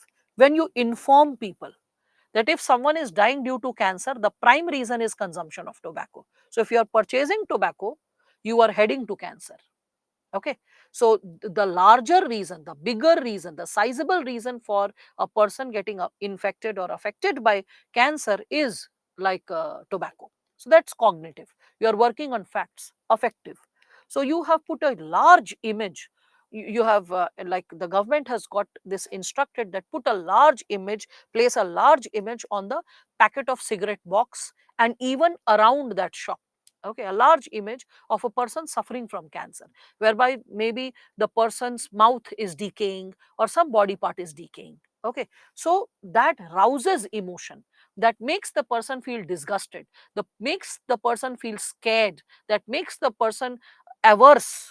Okay, so there is negative emotions that are roused. Okay, so factually you are triggering, emotionally you are triggering the person. Okay, and then you are also, like through certain banners or posters or certain, we can say, memes, or certain, we can say, videos which you have made viral in that area, you are like giving examples of people who came out clean, who did away with consumption of tobacco and how their lives have improved. So a little 1 minute video or a 30 seconds video or something like that you promote, so that the experience of the people, that oh, people were addicted like me or were in the pattern of having tobacco like me, but they, after altering their habit, look how healthily or peacefully they are living. We can also see this was like the component of B was also addressed, like whereby this component of, we can see, CAB was also addressed when the advertisement of Mukesh was run in the movie hall, in the cinema hall. When everyone was watching, there was this person who is suffering from like cancer, and the person is like coughing incessantly, and the person is like troubled, and the person is saying that I had a healthy family life, I had a wife, a child, my life was going smooth, and because of over consumption of tobacco, I contacted cancer, and I'm like not feeling, and then I was like my health started slipping, and today I'm unable to take care of them, and I wish I had not fallen victim to it. I had stopped consuming tobacco at the right time. And he's regretting all that. And after that, the screen goes dark for a second or two, and then it is declared that Mukesh is no more alive. He died on so and so date, on so and so day. So you are speaking of the experience of the person. Okay, that how the experience of another person which has led to death should not become the experience or the future of the person who's watching about Mukesh. Okay, so you can think of the example of Mukesh also, the image that is put, okay, the facts that are like circulated, so all of it. So through that, the DM is trying to make the anti-smoking campaign successful and encourage people to quit smoking or any form of tobacco consumption when we are speaking of this given dimension. All right. Now, with respect to this, when we are speaking of encouraging people to pay tax in the similar manner, you can create positive motivation. Like it was created by the government with respect to income tax. It was created by advertisements. Okay, so by creating advertisements, giving certificates, gold and silver and bronze like certificate. Okay, so by issuing certificates, the income tax department has also come up with a lot of suggestions that what kind of extra things can be provided. So the person providing paying highest amount of tax, how about giving the person VVIP entry at airport, so that when the person goes, just the queue, like surpassing the queue, there is a separate door from where ministers or senior bureaucrats can enter. That like door is something which is like preferred. That is the door which is we can consider preferred by, we can see like we can say not preferred, that is the door which is permissible. I use the term preferred. That is the door which is permissible for, we can consider such people who are paying highest amount of tax. It was also proposed that let such people who are paying the highest amount of tax get an opportunity, like in the state, the person who pays the highest amount of tax gets an opportunity to dine with the governor. Okay, so when a person thinks, oh, I'll get like a chance to meet the governor, to dine with the governor, it will be a matter of great honor. So that is also something which will create a positive motivation. So by certain facts, facilitative situations, certain emotions, certain sense of achievement, okay, you can create a healthy or a happy experience related to tax payment, and that is how you can encourage people to pay taxes. Similarly, in Australia, to encourage people towards good health, the Australian government, it not only created open gyms in the park, but it also said that all those individuals who participate in city marathon, and those people who participate in the city marathon and are able to qualify the marathon in a specific time period which was averagely achievable for any person who was like healthily participating, so xyz benefits will be created, like access to one of the best gyms was created, membership for a month, okay, to one of the best gyms was created. Okay, they were provided with certain coupons of gifts and rewards. So that is something which was created with respect to it, to bring about attitude change when we are speaking about it. Again, when we are speaking of certain other advertisements that try to bring about attitude change in us, so that we endorse the products, so that we start using those products. So an example can be taken in this manner, like for example fog. So fog, you will see it is focusing on what the advertisement focuses on cognitive component. It says that there are 300 sprays, 300 sprays and last 12 hours. So that's factual component. It is impacting your logic. Okay, but axe will be saying that, like, divana bana de, or something like you're just spraying axe and women are flying from all direction and like mosquitoes, and they are just like hovering around you. So X is focusing on affective component. Okay, so this is focusing on affective component, and this is focusing on cognitive component. Okay, when we speak of it, again, when you see the advertisement of Slice, in which Katrina Kaif is there, so whereby the component of Ama Sutra is given, and she is like having Slice with so much of arousal, so much of emotion, so much of this, so that is again associated with creating emotion in you. So that's also affective advertisement, to bring about an attitudinal change where you have a positive attitude towards that consumable item, and you have a tendency to purchase it and consume it more frequently. All right. Again, with respect to it, you can connect it with one of the examples coming from the school attendance. When Swachh Bharat Abhiyan and Swachh Bharat Mission was propagated across India, few schools were, like in those villages where open defecation free, those villages were declared open defecation free. So to change the attitude and the behavior of younger children, they started with a new practice.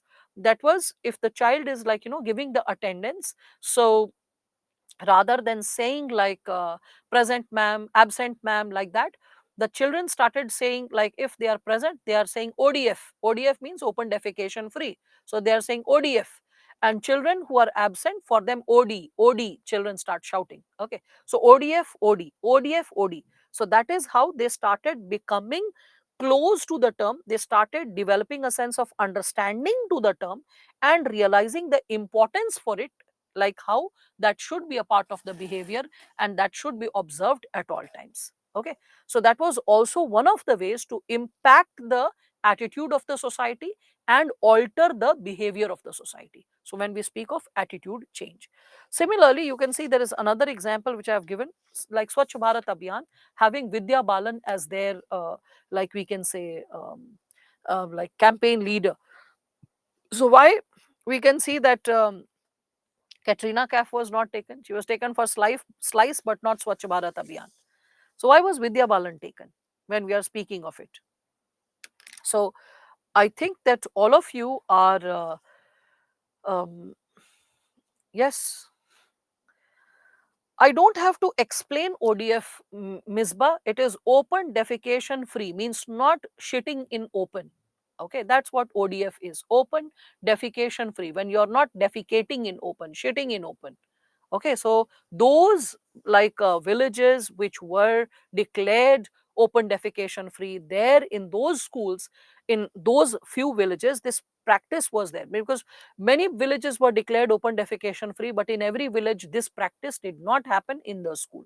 So don't generalize it, but in few schools this experiment was carried forward to bring attitude change, that the children, rather than saying present ma'am, they started saying ODF ma'am. So ODF means open defecation free. So the person who was present was saying ODF. The person who was absent, for that person, OD. Okay, yes. Very good. So when you speak of Vidya Balan, you have an appealing image of her. She looks more like a desi woman, more like a woman who is very like homely. She symbolizes the image of an Indian woman who is like very, like we can say, homely, or who's associated with our close relatives, mothers, aunts, like cousins. So she has a public appeal, she has a common person's appeal.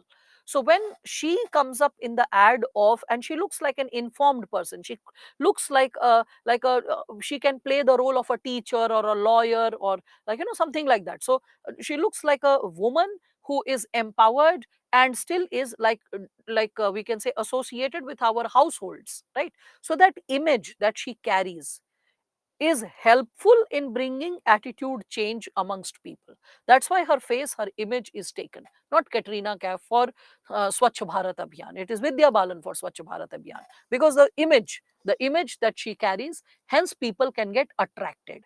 And when people get attracted by that symbolism of this actress, that can encourage attitude change. So when we say that how we are trying to aspire to bring attitude change, we need to understand that with respect to the segments of attitude change, what kind of, we can say, candidates you use, role models you use, tools you use, cognitive, affective, and behavioral aspects that you use can encourage us to develop a sense of attitude change. All right, I hope all of you are able to understand that.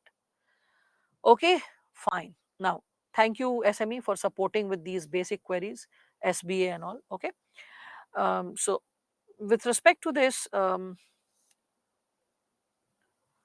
don't that first though doesn't it like anyway the sentence formation is haywire. AXAD ensures behavioral component as the past experience of consumer. No, Yashwant, not the behavioral component when we are speaking of it. So when we are speaking of this given dimension, it is associated with what is it triggering, what emotion is it triggering, A, B, like when we are talking about CAB. So a person who is like a customer, why will the customer purchase? So the customer is not purchasing like because of some factual reason being portrayed in the advertisement. It's an unrealistic ad. The moment a person is applying it, four women are coming, they're sniffing the guy and they're like, ah, whatever, amazing. So I don't think so any of the guys can vouch for it that when they applied Axe deodorant, it is a part of their B or behavioral experience from the past that four women came and started sniffing him. Okay, so definitely, Yashwant, it cannot be a part of B. All right, and behavioral component. I hope, like, okay, so now SME, please support me with miscellaneous queries because these queries are not very core to the component. These are like very generalized queries. Let us stick to the core component. So, social influence and persuasion. This is also an important segment. So, when we are talking about social influence and persuasion, we can also connect it with Aristotle's model of persuasion, which is also called Aristotle's rhetoric triangle. Rhetoric triangle is quite associated with, we can say, the cognitive, affective, and behavioral subsegments when we speak of it to a certain extent, not exactly, but to a certain extent. Like pathos, his concept of ethos, pathos, and logos, when we are talking about it, ethos is more associated with the cognitive subsegment. Pathos is associated with the affective subsegment, right? And behavioral to a certain extent can be associated with the logos subsegment, right?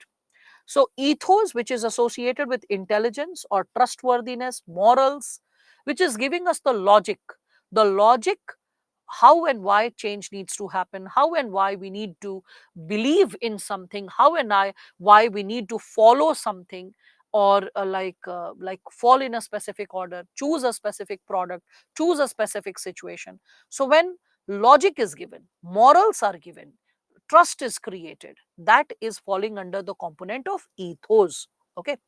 Pathos, it is associated with emotion.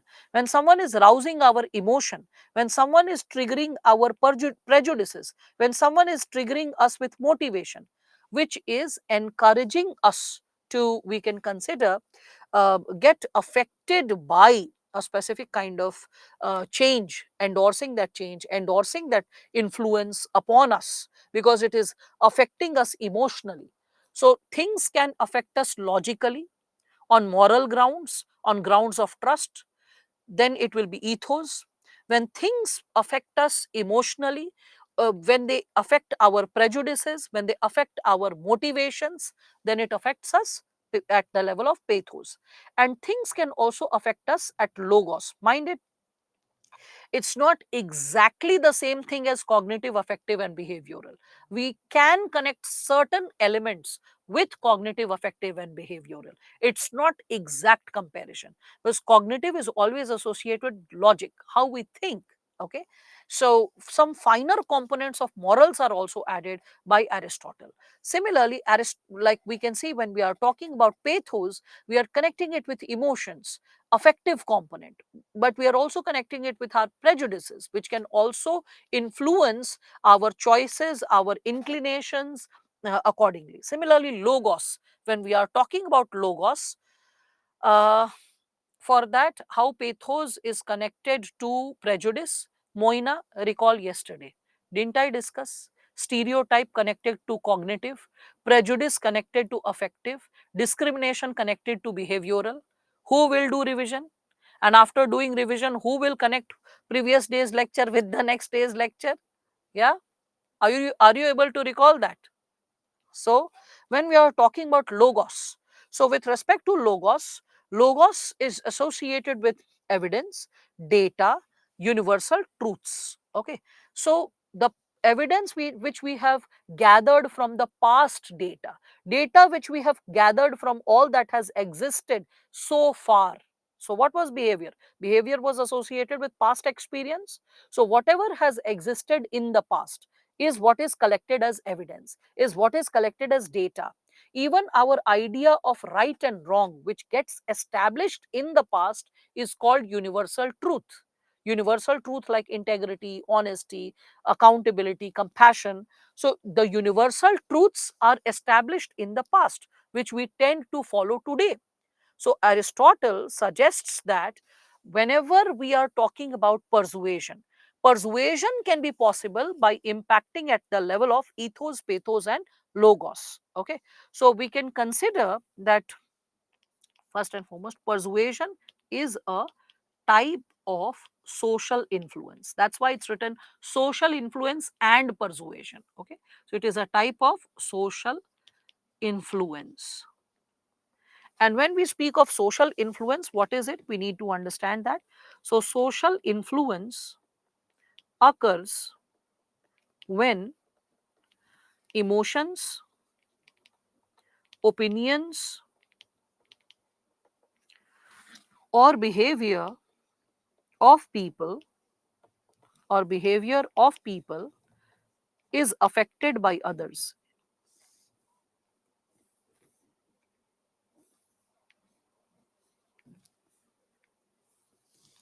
is affected by others in the society. It is a broad term that relates to I think fast and then this, that relates to many different phenomenas. Phenomenas, right? That it associates with many different phenomenas. So that's there what we call as social influence. With respect to this, as we further talk about it, so with respect to ethos, when we speak of ethos impacting our level of, we can say, dimension of understanding and persuading us to behave in a specific manner. So, ethos, which is also associated with personal credibility, when you believe a person, okay, when you have trust towards a person. So, ethos is generated by that, and that also acts as a social persuasion. For example, like this is the example of ex president, so Ramnath Kovind. So, he is giving the, we can see, pulse polio drop. So, when the president is giving the polio drops, people develop a sense of understanding that it is important because the president himself is administering the polio drops. So, it is important for every child to take the polio drops. So, the president comes across as the credible face. Okay, so the president as a credible face, a believable face, a credible face of what ought to be done, of what ought to be done.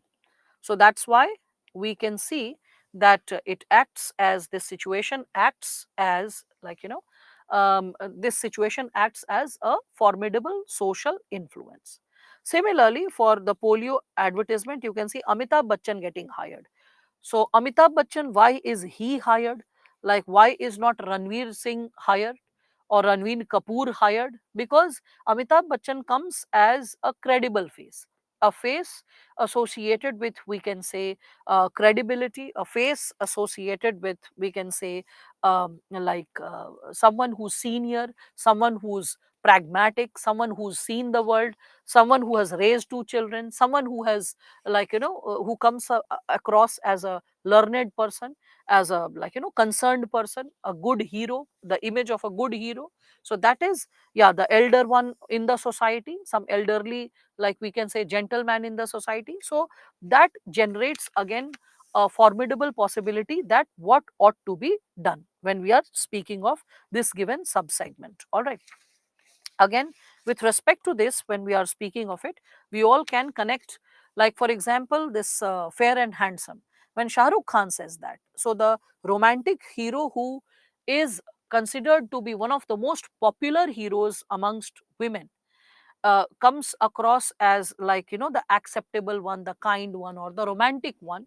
So when women appreciate this man, when they like this man, when they are big time fan of this man, and when he is endorsing a product, then men will have a tendency to, use that product. That if he, the one who is considered so handsome and so much popular amongst women, if he is endorsing the product, then the product must be really good.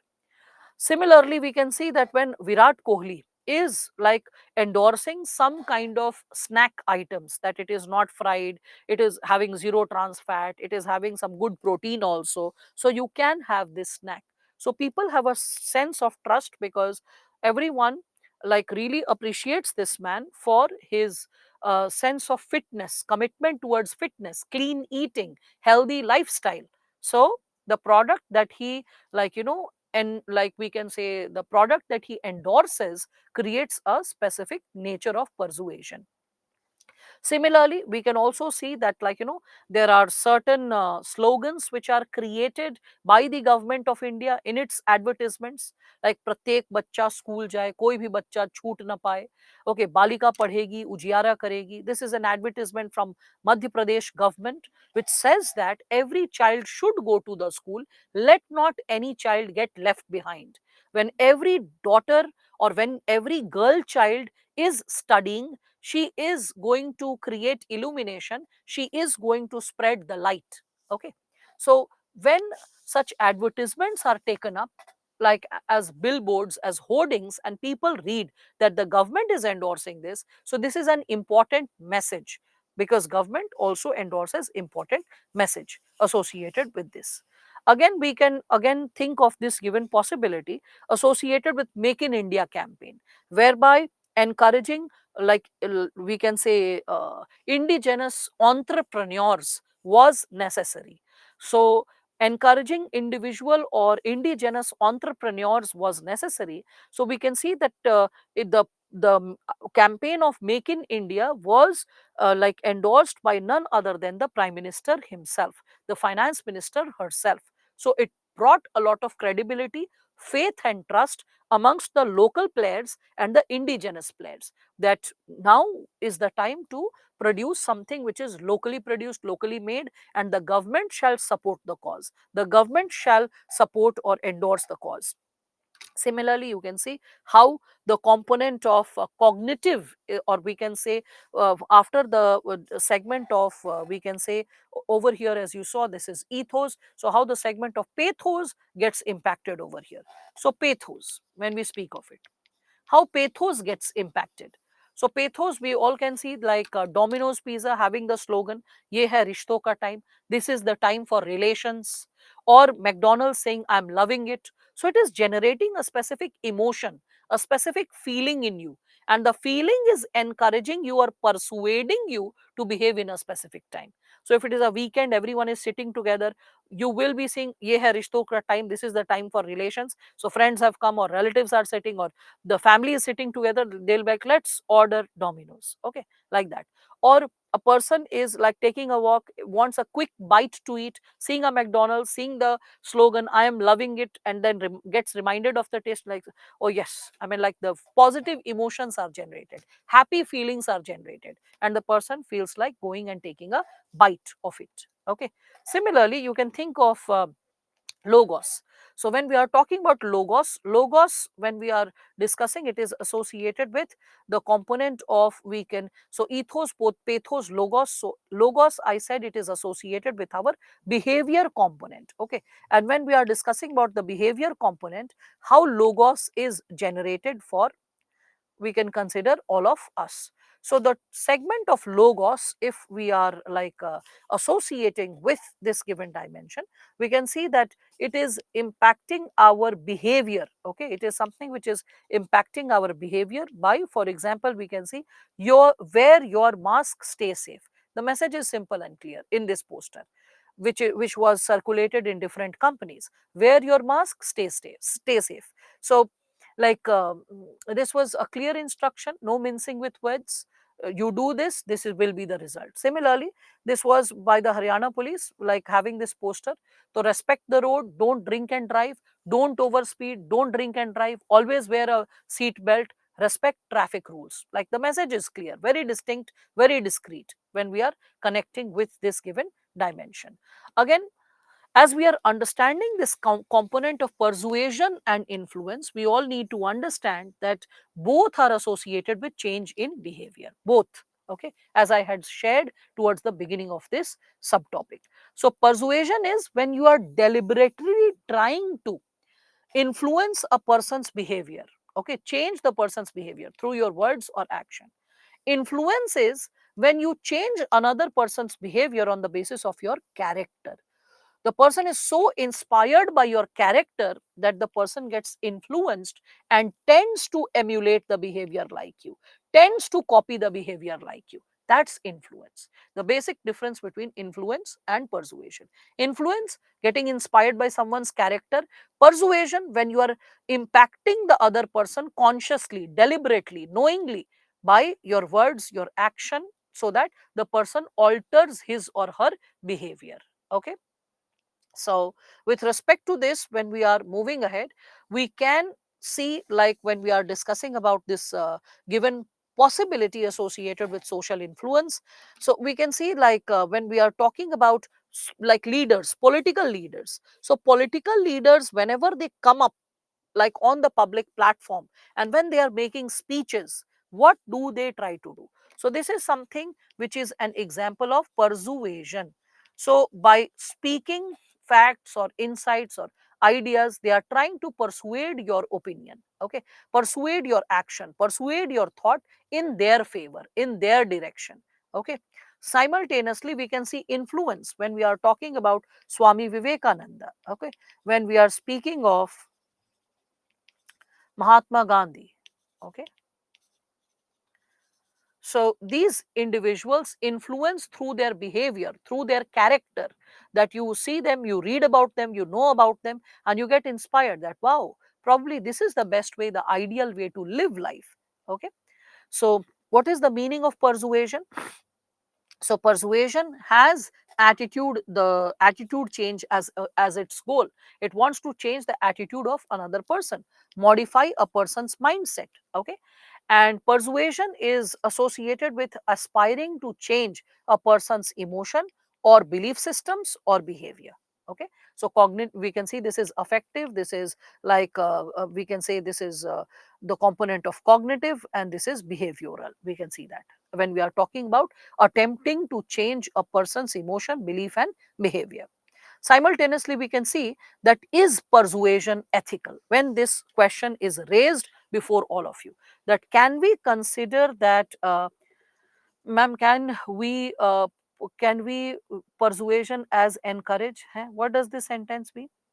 Can we use persuasion as a method of encouragement? Is this what you imply to us?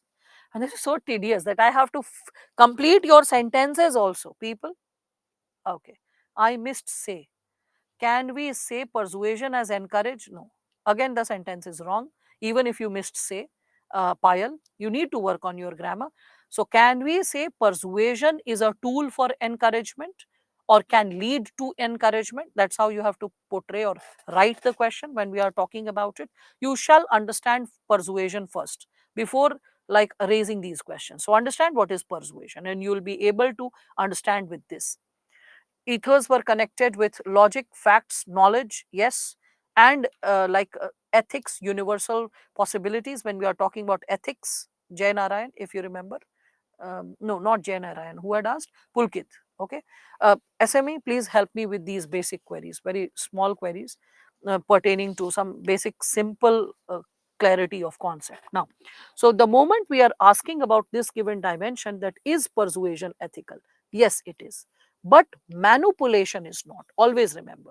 In manipulation, you have an intention. Please try to understand what is the difference between manipulation and persuasion when we speak of it. So in persuasion, you intend to change the behavior of the person, and your intention is guided by an honest commitment to create good change, a positive change in the person's life. So it is a win-win for both. You also win in your intention, the person also wins, because the person is guided to a better possibility, guided to a better way of life. Whereas manipulation is win-lose. You win when you are able to manipulate the person, but the person is swayed in a wrong direction or a negative direction. That's why the person is losing. Okay, so the person who is affecting, okay, the party who's affecting is winning, the party who's getting affected, okay, so affecting one is winning, and the one who's affected is the one who's losing in this given situation. Again, we can also connect it with the component of deception when we are talking about it. So deception, when wrong information is given. So when you manipulate, there is deception. Okay, so that's something associated with manipulation. So manipulation, we will see that there will be deception. Okay, but in when we are talking about persuasion, in persuasion there will be no manipulation. Okay, when we are talking about this, there will be no deception in, we can consider persuasion. So manipulation, there will be deception, like for example, thumbs up, save the thunder, and you will see that the actor is jumping across huge bridges and buildings and this and that, just to chase a thumbs up and to get his share of thumbs up. It shows a very unrealistic example of bravado. Okay, a very unrealistic example of someone acting too bravely for nothing, like just for a bottle of cold drink. So that is creating a deception, that it's so good that you can go at all stretches to exercise your bravery, and after drinking it, you are getting that motivation to continue performing that bravery later as well. So that is creating a deceptive message related to this given dimension. And when we are further reflecting upon it, there is also coercion. When we are speaking of this given dimension, whether there is mental or physical force, that will be in manipulation. So coercion is in manipulation, whereas in persuasion, you are encouraging the person, motivating the person to think in a specific manner or behave in a specific manner. Whereas coercion is something when you are forcing the person mentally or physically, subtly forcing the person to behave in a specific manner, when we are speaking of this given subsegment related to coercion. And it can also be supported by the nudge theory that was given in economic survey. So the economic survey, it said that whenever we have to bring about any social change related to any public policy, or when we have to bring about any kind of so nudge theory based on persuasion. So whenever we have to bring about any kind of change in the society, so it should be on the basis of nudge theory. For example, they created this slogan of from Swachh Bharat to Sundar Bharat. Swachh Bharat creates Sundar Bharat, means clean India creates a beautiful India. Sundar Bharat, right?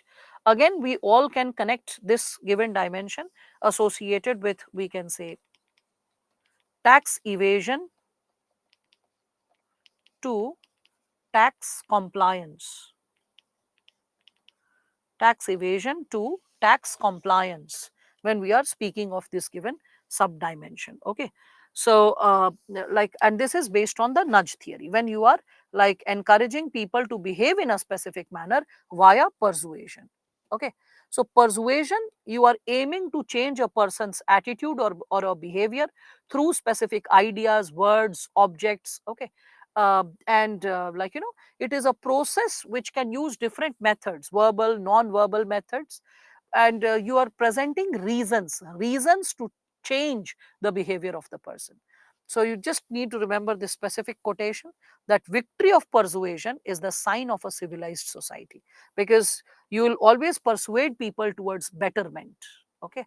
So when you are persuading, it's not manipulation, it is persuading. So that is how, when you're studying ethics, you learn technical meanings of these simple jargons which are thrown casually in the society, but only when you study ethics you realize they cannot be used casually, or you cannot manipulate the meaning, you cannot alter or change the meaning as per your suitability or comfort. You need to understand the, like we can say, the core element of the concept, so that you are able to bring about the change.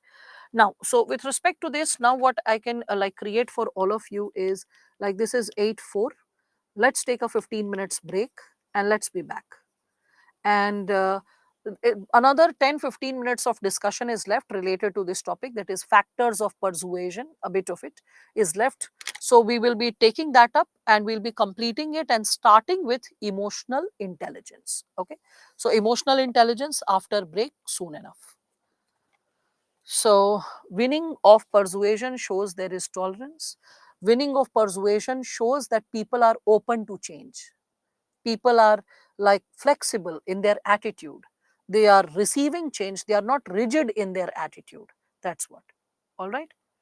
So manipulation, when you knowingly try to tell your friend that, oh, let's go there will be fun, this and that, and you know there are potential risks, and then when you go and you guys get stuck, so you manipulated your friend into taking that trip because you didn't want to drive and your friend had the car. So this is manipulation. But when you are encouraging your friend to go for, like, a campaign, a cleanliness campaign, or helping some poor people, so it's like persuading him to empower the poor. All right. So thank you, SME, for supporting me, and please, like, support me further enough.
Welcome back, everyone.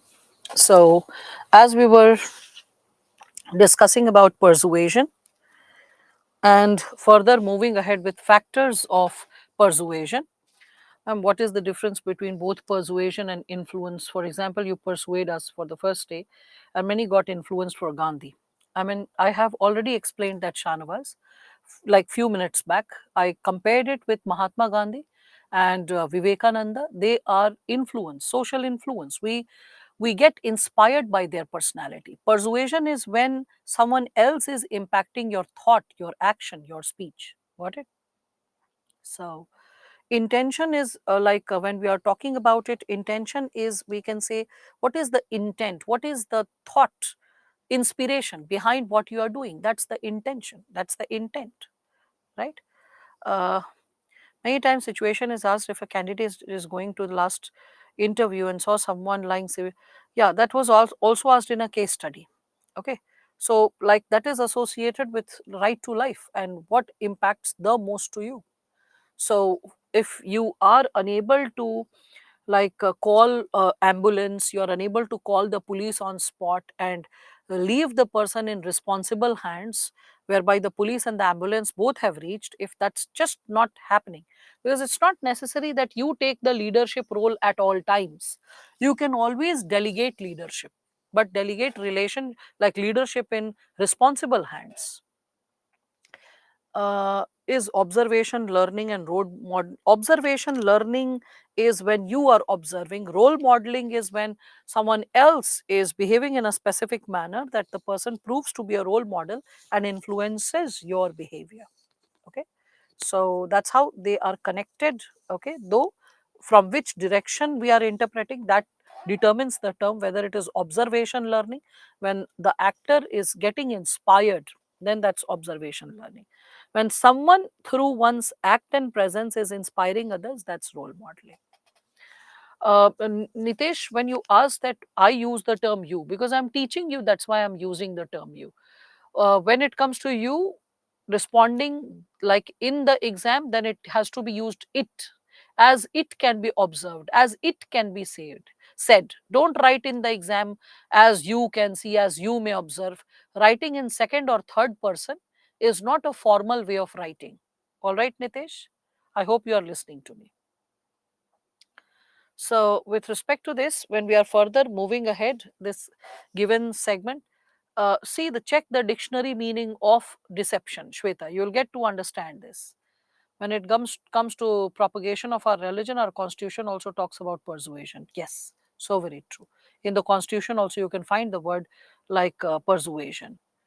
Can we say as a human being to be an object is persuasion? Huh? I cannot interpret the intention of the question. Can we say as a human being to be object is persuasion? To be object, what does that word mean? To be object.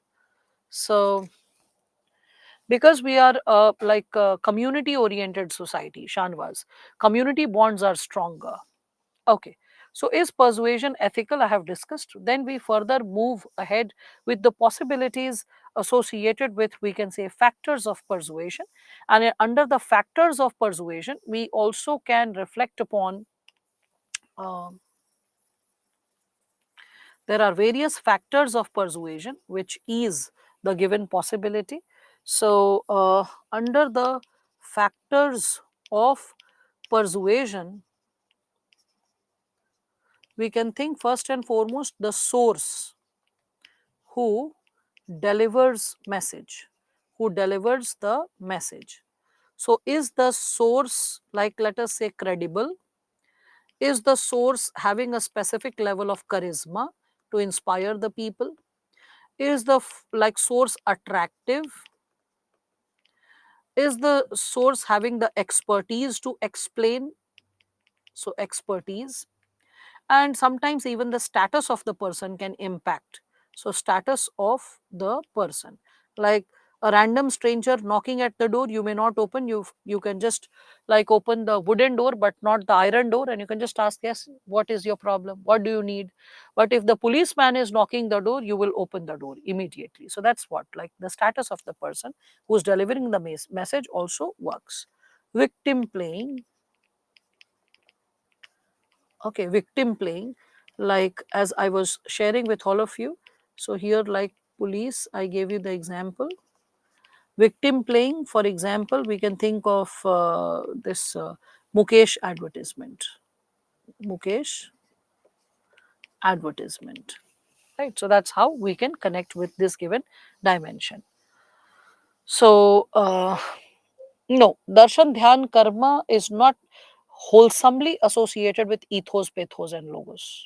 Okay, it's not completely associated with ethos, pathos, and logos, because for dhyan you need introspection, and introspection is not based on emotion. Okay, so that's why it's not completely connected. Anyway, getting back to the game. So with respect to the source, you can also reflect upon nature of message. Nature of message, because the nature of message is the one which is going to bring attitudinal change. So it should be authentic, it should be clear, it should be like, clear means the data should be clear, it should be rational, it should be like it should also be legible. So it's very important that the message is also like it should be relevant. So it should be something which is having the capability to impact upon the thought process of the people in a meaningful way when we are speaking of the nature of the message. So it should be relevant, the information should be organized so that a person is able to understand that. Similarly, you can also reflect upon the person. Okay, so it should be like the possibility of the segment should be associated with the person as well. So different people behave differently, different people behave differently, right? So we can also see, so we have to look into the consideration that for whom the message is and how to deliver. Okay, so suppose it is a rural area, so there's like you can influence through nukkad natak or street play. So street play, right? So if there are like rich people, then you need to come up with intelligent ads. So you have to titillate the intelligence of the person.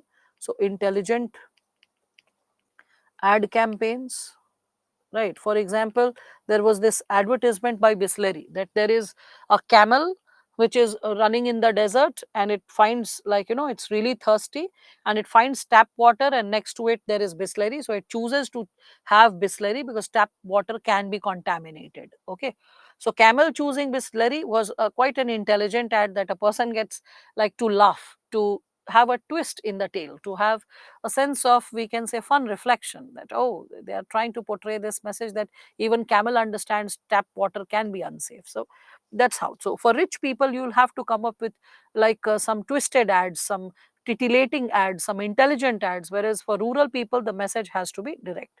So who says what to whom determines whether a successful persuasion will take place or not, as it is said. So who says what to whom will determine whether a successful persuasion will take place or not. Will take place or not. All right. So, as you are understanding this, we can also connect it with the component of social influence. So, what is social influence? We can see that social influence are actions, or like we can say thoughts of a group or a person or a peer or media and marketing, which is influencing upon your thought and behavior. Okay, so actions and thoughts that are getting influenced, your actions and thoughts that are getting influenced by the actions and thoughts of a group or another person or a peer group or a media or the marketing. So the thing is, who are we generally influenced by? So this is the list: the family and the friends, the religion and caste, educational institutions, social media, the fear of what people will say, so the larger community. We are also like influenced by, we can say, cinema and web series, even by marketing for that matter. So, with respect to this, when we are talking about it, we can also connect it with three other correlated terms, that is compliance, internalization, and identification.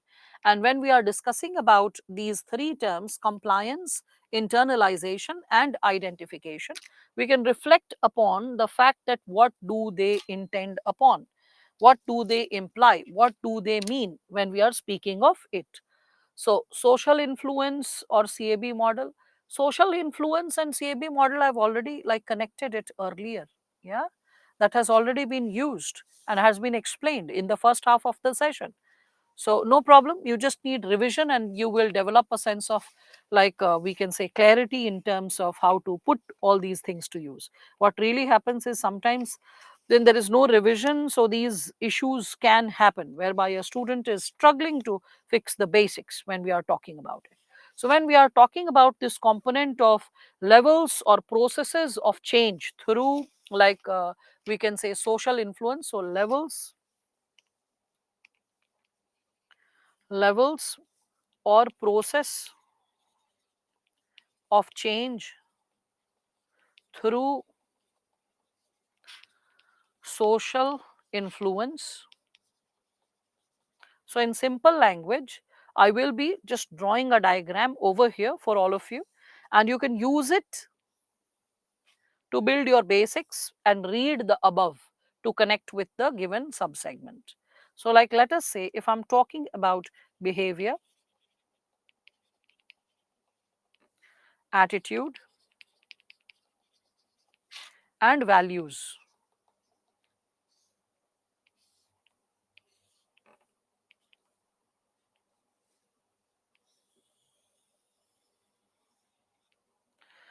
So behavior, attitude, and values. And when I start connecting it first with compliance,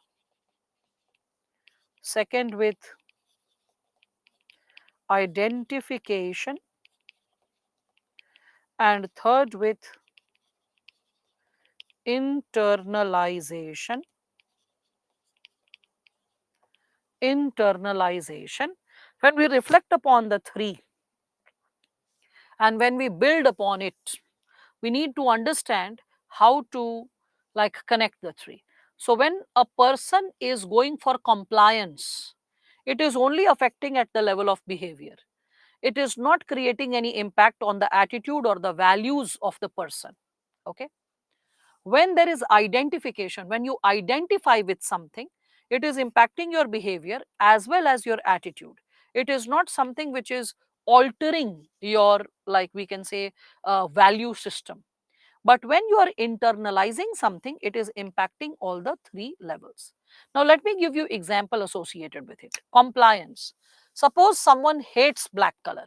Okay, so suppose someone hates black color, but like let us say that is the official code, official dress code, but it's official dress code.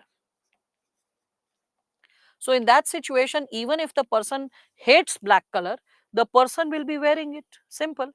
So despite hating black color, when the person is wearing it, it is manifesting in the form of behavior, but it is not impacting the attitude of the person.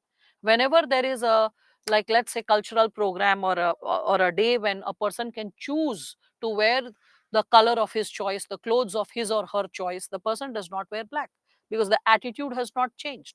It is not favorable towards black. The values have not changed. Then comes the component of identification. So identification is something, it is a technique even used by the advertisement industry. Okay, so I can also say techniques used by ad industry, advertisement industry. Like for example, when I speak of this given subsegment, I can connect it with like let's say over here with, let me just write it down and then explain. Lakme. Okay. So for example, if I'm like reflecting upon the advertisement of Lakme, so it is possible that a person like witnesses the advertisement of Lakme and in which there is Kareena Kapoor. and the person is inspired by Kareena Kapoor, really likes her as an actor, and the person is like, wow, she is such a nice looking actor, she comes across as a nice person, I really like her, I really appreciate her. So such an individual will develop a sense of, we can consider, such an individual will develop a sense of positive behavior towards Lakme, and such a person will also like Kareena Kapoor. So in this situation, the person will develop a positive attitude also. So the behavior will be positive, the attitude will be positive towards Lakme. So the person will be inclined to purchase Lakme products, and the behavior towards Lakme products will be like favorable. So like the action is also taking place and the thought process is also changing. Action is behavior, thought process here is attitude. Okay. Then comes internalization. So internalization is absorbing the behavior, the values of the people, like getting through and through influenced, getting through and through inspired. It has a prolonged impact. You have a prolonged level of identification in the component of internalization, because of which it is also something which is a part of, we can say, your value system when we are talking about it. All right, so that's how you can connect with this given sub dimension when we are speaking of internalization. Like you internalize the values that your teachers say or parents say. Okay, so like we can say influence.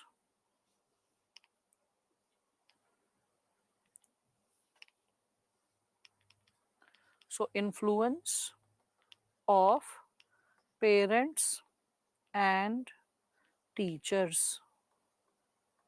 Okay, so influence of parents and teachers is something which is a part of internalization when we speak of it. So I have substantiated it here above also. Underneath I have just given example and drawn a diagram which you can use in the exam. The language part I have given over here above, so you can do this as homework. Okay, just read it as homework and you'll get to understand it. Then when we are talking about types of social influence, we can see that there are different types of social influence. Like Chanakya, he spoke of the Chanakya Niti, in which he uses like Sama, Dama, Danda, Bhed. So Sama, and this is temptation is Dama, and like punishment is Danda, and Bhed is division. So when you are using persuasion, temptation, punishment, and division to impact your enemy, to impact the opposing party. So persuasion is also one of the methods of creating social influence, as also explained by Chanakya. We can also connect it with cult influence. Cult influence can also impact a social influence. It can also impact like a specific kind of change in the society. So when I speak of cult influence, what do we imply? So with respect to cult influence, there can be religious cults, there can be personality cults, there can be commercial cults. When I speak of religious cults, what does it imply?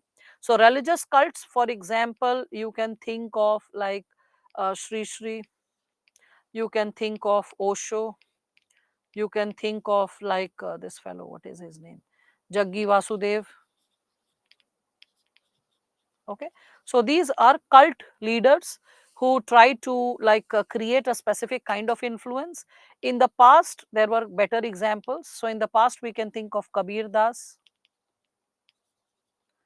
We can think of protagonists of bhakti movement. So you can think of Rai Das, or who is also called Ravi Das, Sant Ravi Das.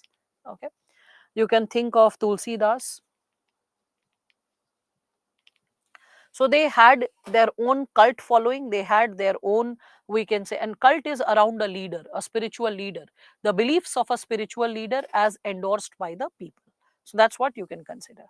Personality cults, when they don't have to do anything with religion, is their personality which is inspiring others. Like for example, you can think of Subhash Chandra Bose. A lot of people joined his army by following his personality. You can think of Mahatma Gandhi, you can think of Bhagat Singh, right? So they are personality cults.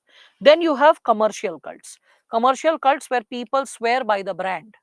They like only want the brand of that, like the thing of that brand and no other brand. Like sometimes mothers have that affinity to Tupperware, that don't leave my Tupperware in someone else's home.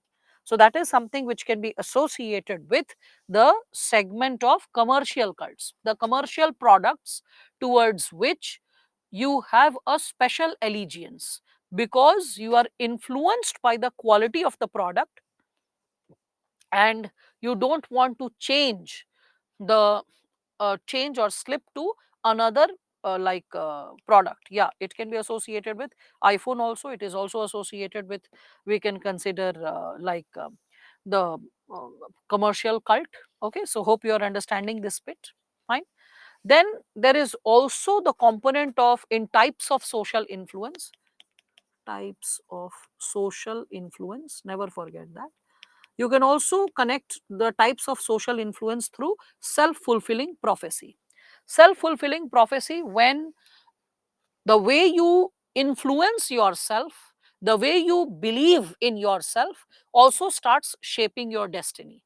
For example, an astrologer sees your palm and tells you that, oh, bacha, kalyan will happen, just trust the process, and you are going to become an IS officer, and you are like, your stars are favorable. There must be times when you're getting tired but still motivated to study. You're like, yes, that happens.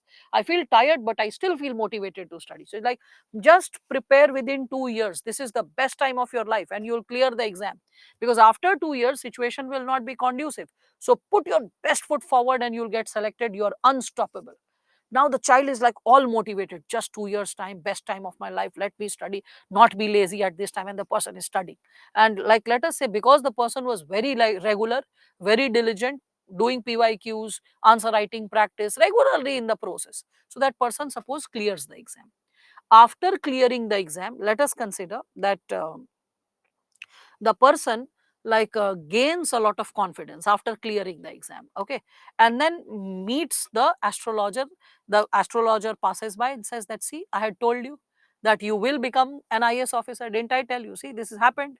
So is it about the astrologer that he created the destiny? No, astrologers keep predicting so many things about so many people, right? So like there was this possibility that happened once. An astrologer, when I was a kid, like I was in post graduation or so, so he was seeing my horoscope, and he's like, oh, this is there.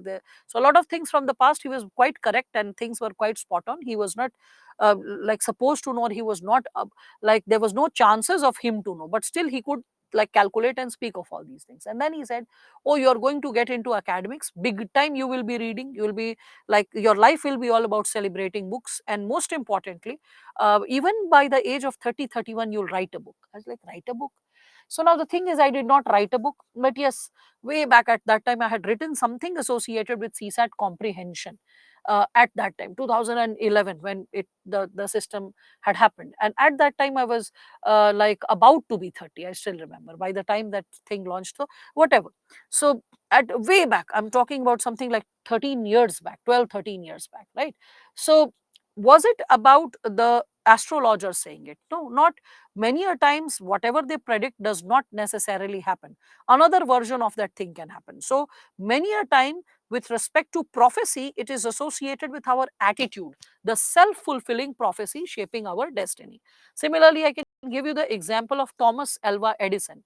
Thomas Alva Edison, all of you know this man behind so many inventions. So when his mother died, when he went to bury her, so what happened was that he opened her box, and in the box he found a letter, and he was amazed after reading the letter. It reminded him of his childhood. So in the letter, there was a note from the teacher. So he was reminded of his childhood, that how he had himself got the note from the school, and he gave it to his mother, and the mother read it with tearful eyes, but she said that the note says that the son is genius, the school is too small for him, we don't have enough good teachers to train your child, so please teach him by yourself. And then he was so inspired. Wow, I'm like much above my school's level, and like, I'm so good, I'm a genius, the school is not capable to teach me. And like when he becomes one of the greatest inventors and all that stuff happens, and later after his mother's death, in the old family things, when he's looking, he saw that paper folded on the desk, in the corner of the drawer. And when he reads it, it was written that your son is addled. Addled means mentally ill, slow. Okay. And we won't let him come to school anymore. So it was a completely different narrative. But the mother created a self fulfilling prophecy. She altered the image of the child in his own eyes by speaking a completely opposite thought process, a completely different possibility. That's the power of mothers, and that's the power of self fulfilling prophecy. So, Edison, when he read it, he kept crying for hours. Then he wrote in his diary, Thomas Alva Edison was an adult child that, by a hero mother, became a genius of the century. Right? Beautiful. All of you must be getting inspired. So, attitude change happened in Thomas Edison because of self fulfilling prophecy. He was motivated by specific ideas which shaped his inner thoughts, and those ideas were definitely injected by his mother. So, self fulfilling prophecy is something like, it is something which is directly or indirectly, like, the idea is arriving at you directly. It can happen inside you by yourself, or someone else can introduce that idea, because of which you have a very positive feedback, a positive belief system and behavior towards yourself, and that is something which creates a difference. All right. Again, you can think of obedience. Obedience as, we can say, a type of social influence. A type of social influence. So, in obedience as a type of social influence, we can connect it with Milgram experiment. In Milgram experiment, as you can see, here is the experiment conductor. Okay. So, the person who is conducting the experiment. So, experiment conductor. Okay, so this person who is, we can say, like the person who is actually running the experiment, here is the trainee. Okay, and here is, we can say, the volunteer who's, we can say, the experiment conductor's friend. Okay, so this person, when we are speaking of it, so like when we are talking about this person, so this is the learner of the lesson. Here you can see the explanation has been given. So E is the experimenter, T is over here for the teacher. The teacher means who's like, tutoring the action, the person who's manifesting the action, and L is written for learner. I'm simplifying the terms for all of you because he was actually a trainee under him, and he was the one who was supposed to like exercise the experiment. So what happened was, in Milgram experiment, it is an experiment in the world of psychology, it is taught. So it was like, the experimenter, he told the trainee that, listen, you are supposed to give shocks to the learner, and with the shocks we will be able to get the information out, the information which the person has to disclose. So in the process of, like, getting the information, we will keep increasing and decreasing the shock level. And let me tell you that if it is 450 volts or above, the person can die. Okay, so all these basic pieces of information were given by the experimenter. Okay, now what happens is that the trainee, who is now the teacher, who is going to teach a lesson to the learner, so the trainee is aware that beyond what level the shock will be intense and it is dangerous for the health and well-being of the learner. Okay, so there is a glass structure, like like encased glass structure in which the learner is kept. There is like a wrists, like to his wrists there are like wires attached, and like, the trainee knew that what he is going to do is going to cause pain. It can be dangerous, it can be risky to the life of the learner, and it can be distressful. Okay, so and then what was happened that, what happened was that, the experimenter, he kept saying that, okay, now increase the volt, and he used to ask a question that, okay, tell me, have you committed the crime, this and that. So the fellow like said, no, I have not. Then he told the trainee that do something, just to increase it to 110 volts. So he increased it. This fellow, he acted that he is getting all the shocks, so he acted with all the like electric shocks. So he's like, ah, ooh, and he's making all the sounds and stuff. Again, like, what happens is, like, the experimenter is like, now tell me the truth, you will experience more shock if you don't listen to me. Tell me if you have committed, because we have proofs at departmental level after thorough investigation. So have you committed the crime? The person is like, no, I have not.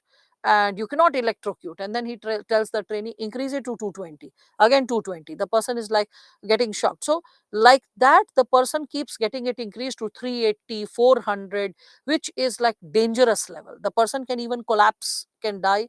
And what happens is, like, the when he says that increase it to 350 level or 400 level, the trainee increased it, and the learner acted as if he is in wincing pain, and then he collapsed and the room went silent. Now the question is over here, all this was acting by the learner. The trainee did not know that the learner is also a party to the experiment. He is like in favor of the experimenter, and he is not receiving any shocks.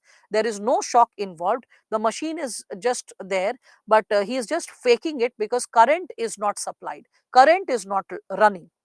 Now, this experiment was conducted to help us understand that in most of the cases which is associated with genocide, mass murder, mass crime, which is conducted by people, like we can say the Hitler soldiers when they were conducting inhuman crimes, the Japanese soldiers when they were conducting inhuman crimes towards China or Vietnam, wherever.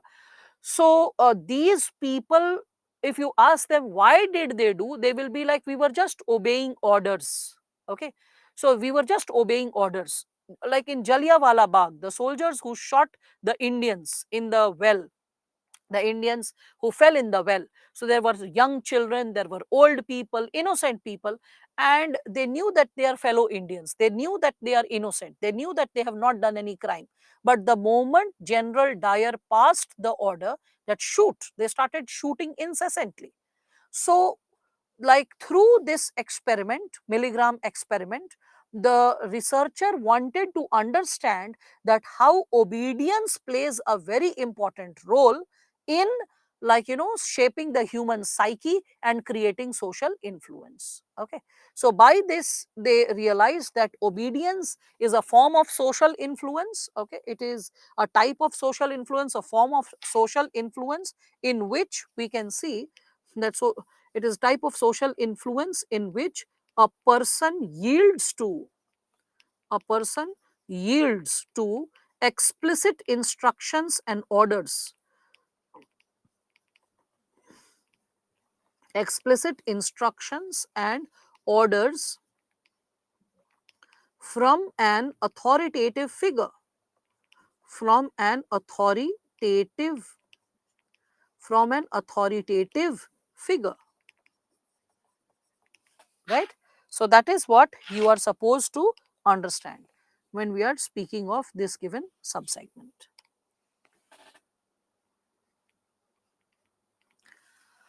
Right? So I hope all of you are able to understand this given dimension. So it is like you are not questioning that how moral it is to act upon this order or how immoral it is. You are just following it because you are asked to follow it. So that is what is associated with the chapter of attitude. So types of social persuasion, I hope all of you are able to understand it. So under the components of, when we are discussing about types of social persuasion, types of social influence, when we are speaking of it, so persuasion क्यों निकल रहा था, okay, that was the next thing that I had to. So types of social influence, we can connect it with Chanakya's niti. So social influence can be created through sama dama danda bhed. Social influence, we can also connect it with, it can be created with respect to like cult influence. So cult influence like religious cult, personality cult, commercial cult. We can see social influence is also through self-fulfilling prophecy, and social influence is also through obedience. All right, it is also through obedience. So this is the last subcomponent associated with attitude. From here we move to the component associated with the emotional intelligence. Okay, so from here onwards we proceed further ahead.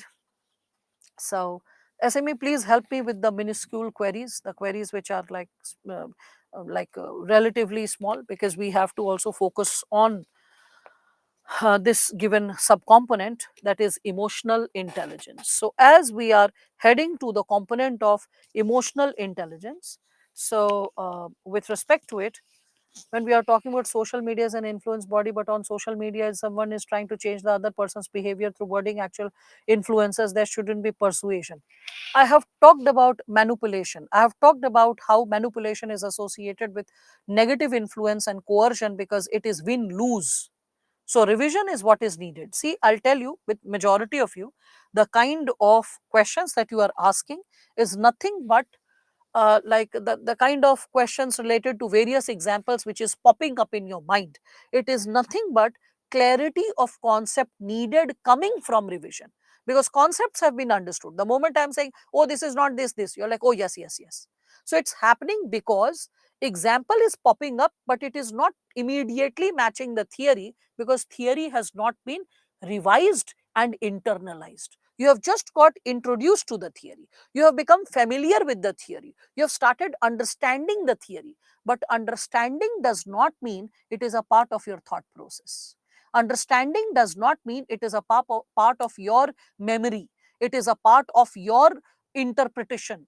Okay, so until and unless you don't internalize the theory by multiple revisions, your capability to recall examples, random examples, and connect it with theory and find the correct answer will not happen. Okay, and every time in every situation when you're seeing things happening around you and you have popped questions on the street here there, I will not be present for you. Who will be present? The thoughts that I have shared with you, the wisdom that I have shared with you, the theories that I have shared with you. And they are simple theories, because as I was explaining the theory, you all were connecting it with all these theories very easily, very fluidly. So you are understanding them independently in the moment. So understanding the theory in the moment is different from remembering the theory while you think of examples and connecting the examples with the theory. It happens only when there is thorough revision and there is the concepts become a part of your memory. So work on that. This is what I have to say. All right. Now, so division, because how do you call division? Satyam, think about it. How do you divide people? You snitch, you like backbite, you talk about negative facts, facts that don't exist, right?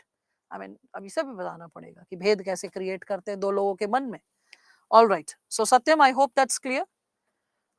Now, with respect to this, obedience end result, again, nothing happened. The person didn't die. It was just an action. I mean, why do you think that obedience story was going on? There was no story going on. The learner was basically a party to the experimenter. He was just a party to the experimenter. He was helping the experimenter here to conduct the experiment. They both had an allegiance. This fellow did not know that they are a party. The actual experiment is conducted on him, not on him. Here there was no connect. Here was the connect. Here they were friends. So what was being observed? How far will the trainee adhere to the orders, obey the orders? Can he obey the orders to the point that it can harm the learner? It can harm, or it can cause any kind of physical or mental challenge to the learner. So the trainee, while receiving the orders, did not use that filter. He was just following the orders as it was given.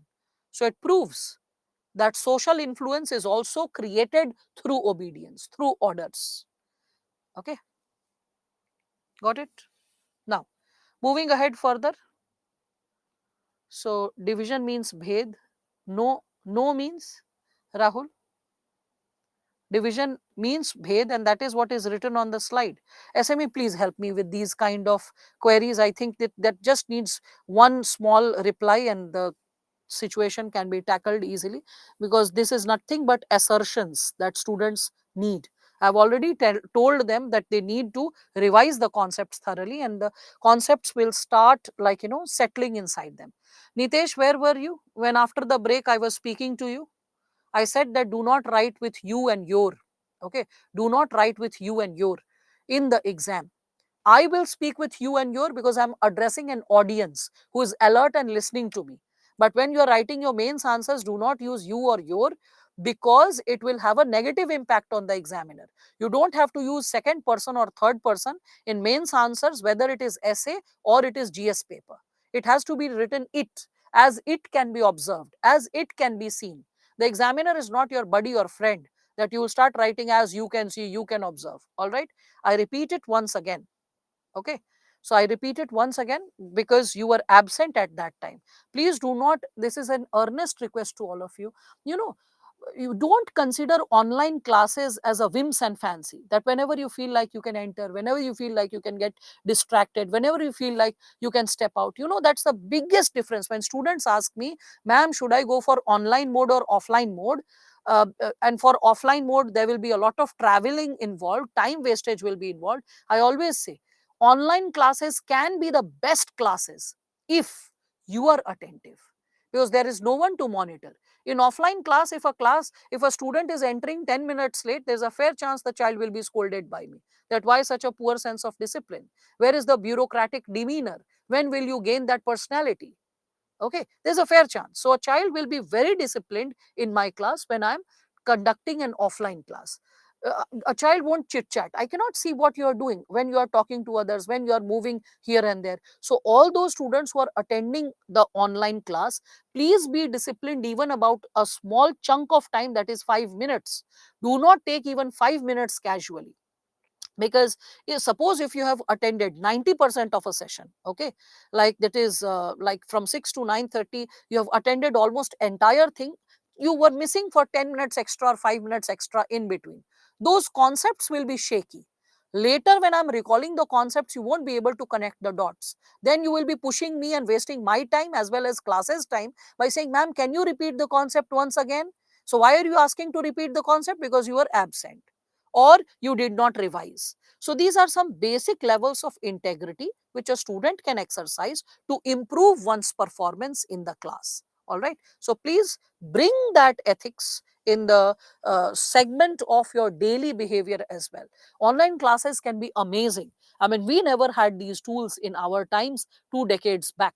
Otherwise, learning would have been so much fun and so much of diversity would have been created. So you have access to a lot of like information, wisdom, processing. And the only thing that you need to do is put it to greater use by being alert, vigilant, like present in the moment at all times, meditative at all times. All right. So now, with respect to this, when we are talking about emotional intelligence, and as we are starting with this given subsegment, the previous year questions you can see the nature of questions. So I've taken like few questions, as you all can see, of past years. So it's like all humans aspire for happiness. Do you agree? What does happiness mean to you? Explain with examples, right? A similar question was given in the test also, if you remember. Again, another thing you can see, because this was the question that was asked to you was associated with the concept of ethics, because there also I discussed. Here it is connected to what does it mean to you and all. It is associated with emotional intelligence per se. Anyway, then another question, anger. So after happiness they pick anger, UPSC. So anger is a harmful negative emotion. It is injurious to both personal life and work life. Discuss how. Okay, discuss how it leads to negative emotions and undesirable behavior, how it can be managed and controlled. So tools to manage anger. So first, what is anger, then what is the impact of anger, then tools how to manage anger, right? Again, how will you apply emotional intelligence in administrative practices? Very simple, straightforward question, no meandering loops associated with it. Again, emotional intelligence is the ability to make your emotions work for you. So, to make your emotions work for you instead of against you. And again, what are the main components of emotional intelligence? Okay, can they be learned? So you can see the nature of questions that have been asked. So related to this chapter, we can see there is utilities, means role, relevance, significance of emotions when we are speaking of it. Another thing you can see is concepts and components and models of emotional intelligence. So concepts, components and models. And third segment is application of emotional intelligence, concepts of emotional intelligence in governance. Because what is the purpose of studying this chapter in ethics? This chapter related to psychology, what is the purpose to read it in ethics, integrity and aptitude? So the civil services aptitude, you remember aptitude, acumen that you need to have, that you need to acquire.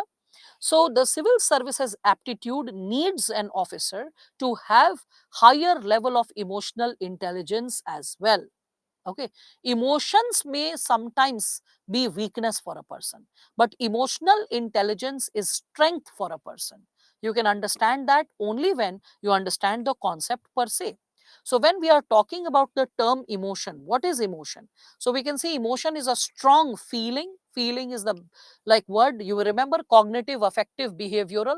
So the component of affective from the chapter of attitude can be associated with emotion, which is written over here. All right.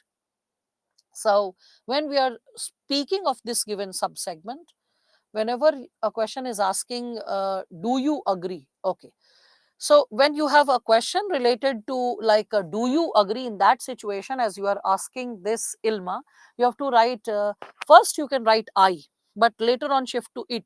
Don't write too much of I, because that is a narcissist tendency, as if you're too self-obsessed.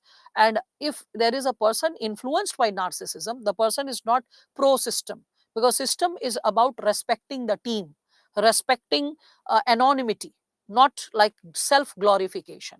That's why, until and unless the question gives you the scope, like India of my dreams as an essay topic, okay, or in the question, what do you believe, or you are an IAS officer posted in so and so district, this is the issue, then you will have to use I as first person and go ahead with the answer with I. Okay, but don't overuse I everywhere. See where I can be replaced with it can be decided, it can be said. Okay, so go ahead with that given possibility. All right. So um, the impact of obedience on society, Rahul, it was already shared. Why do you think that Hitler was able to commit so much of crime? Because someone was obeying him without using logic. So obedience acts as a social influence. When people do not use their own rationale to choose what ought to be done, they are influenced so heavily under the orders that they create a impact on the larger society. Got it? All right. Anyway, we are heading to the next chapter. So, Rahul, disengage with the previous one, revise it thoroughly, and get back to this segment now. So, following the norms, a society is an example of obedience. Yes, when you're following the norms like quite thoroughly, that's also there. So, how to apply all the concepts in answer writing. Okay, to this. How did you apply the concepts of physics or chemistry or biology in standard 8th in your answer writing?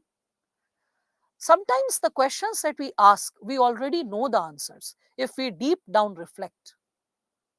We were introduced to so many concepts since our school days, right? A lot of concepts, standard 7th, 8th, 10th, graduation level, right? We were exposed to so many concepts. So when we are speaking of this given dimension of like how the concepts are unfolding before all of us, we see that when we are thorough with the concepts, we are thorough with the theory, we can connect it and write powerful answers. Okay.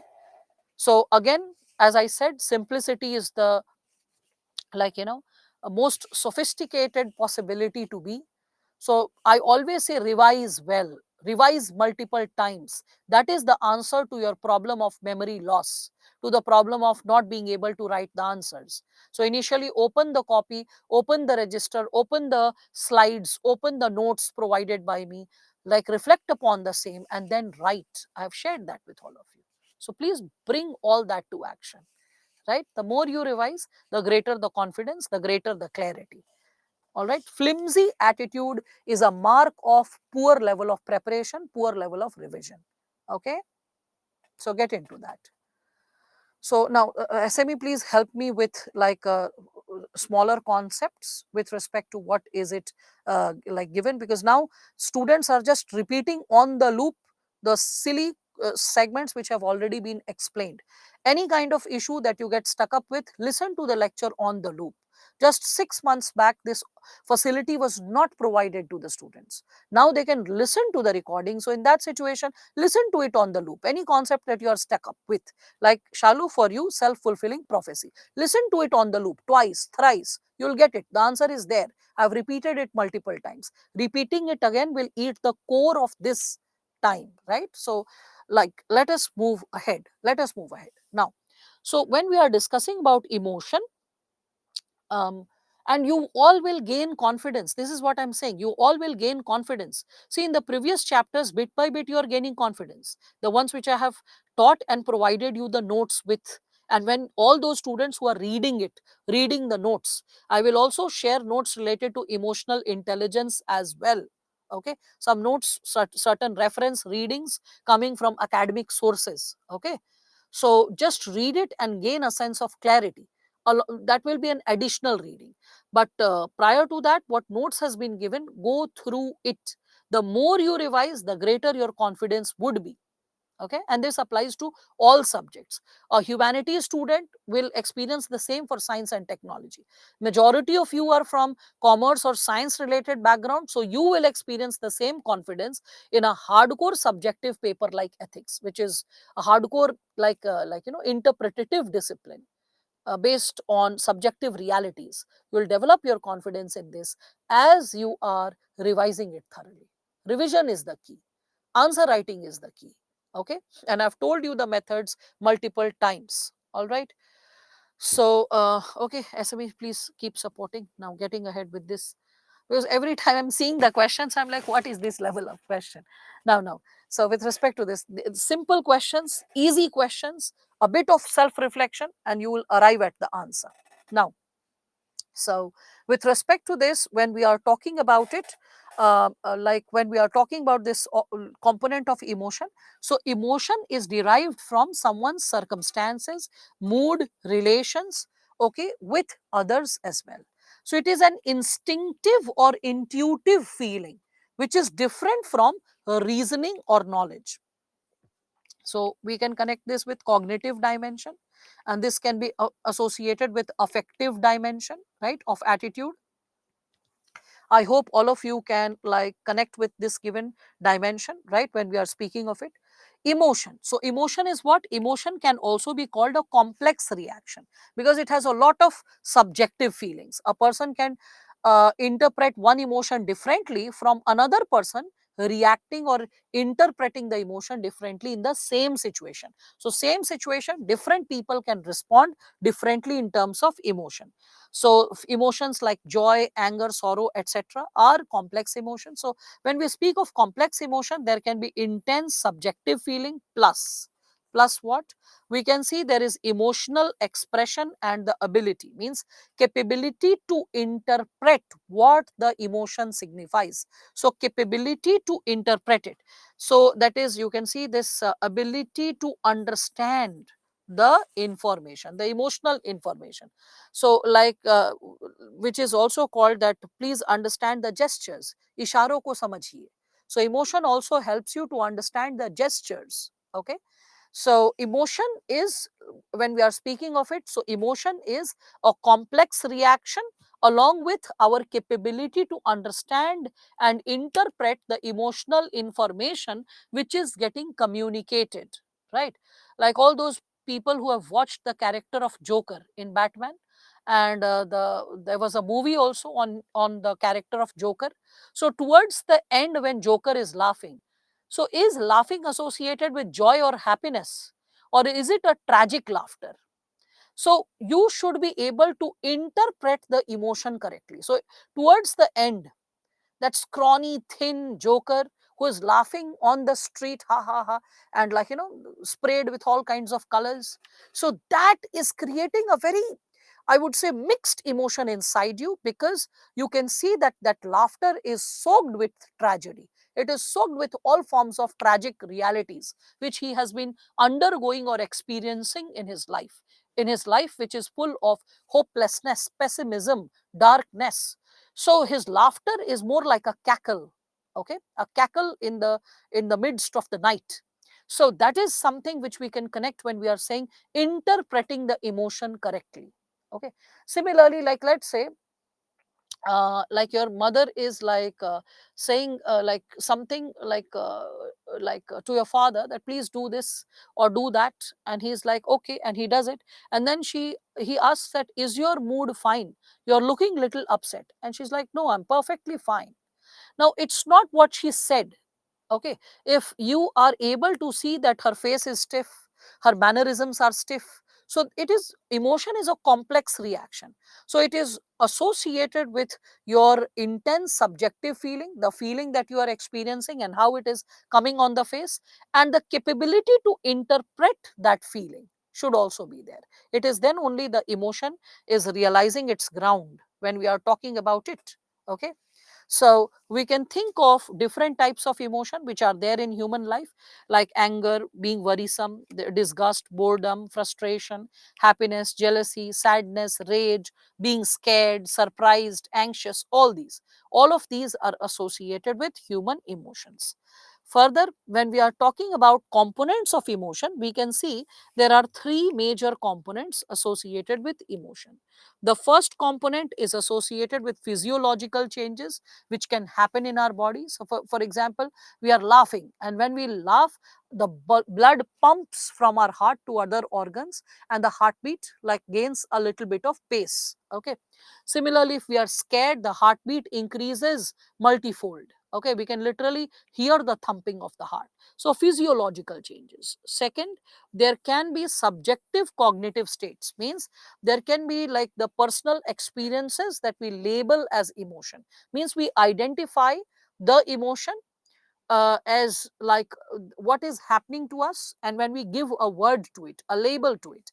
And third is the expressive behavior, means the outward signs. So like let us say if I'm scared, so when if a person is scared, there will be increase in heartbeat, that's the physiological segment, right? The I will be recognized, oh my god, this is scary. So the moment I'm thinking it is scary, that is associated with a subjective cognitive state. And then comes the expressive behavior. So with expressive behavior, I like try to evade the situation, run out of the situation, move out of the situation. Okay. When we are speaking of this given situation, the physiological change, the subjective cognitive stage, or and also the expressive behavior. Let me give it from an example from your lives. Like let us say there is an emotion provoking event, like let's say you go to the like mains exam hall. So the moment you are going to the mains examination hall, your palms, they start sweating profusely, your heartbeat increases. This is the physiological change. Okay. The physiological response or the arousal that your body experiences.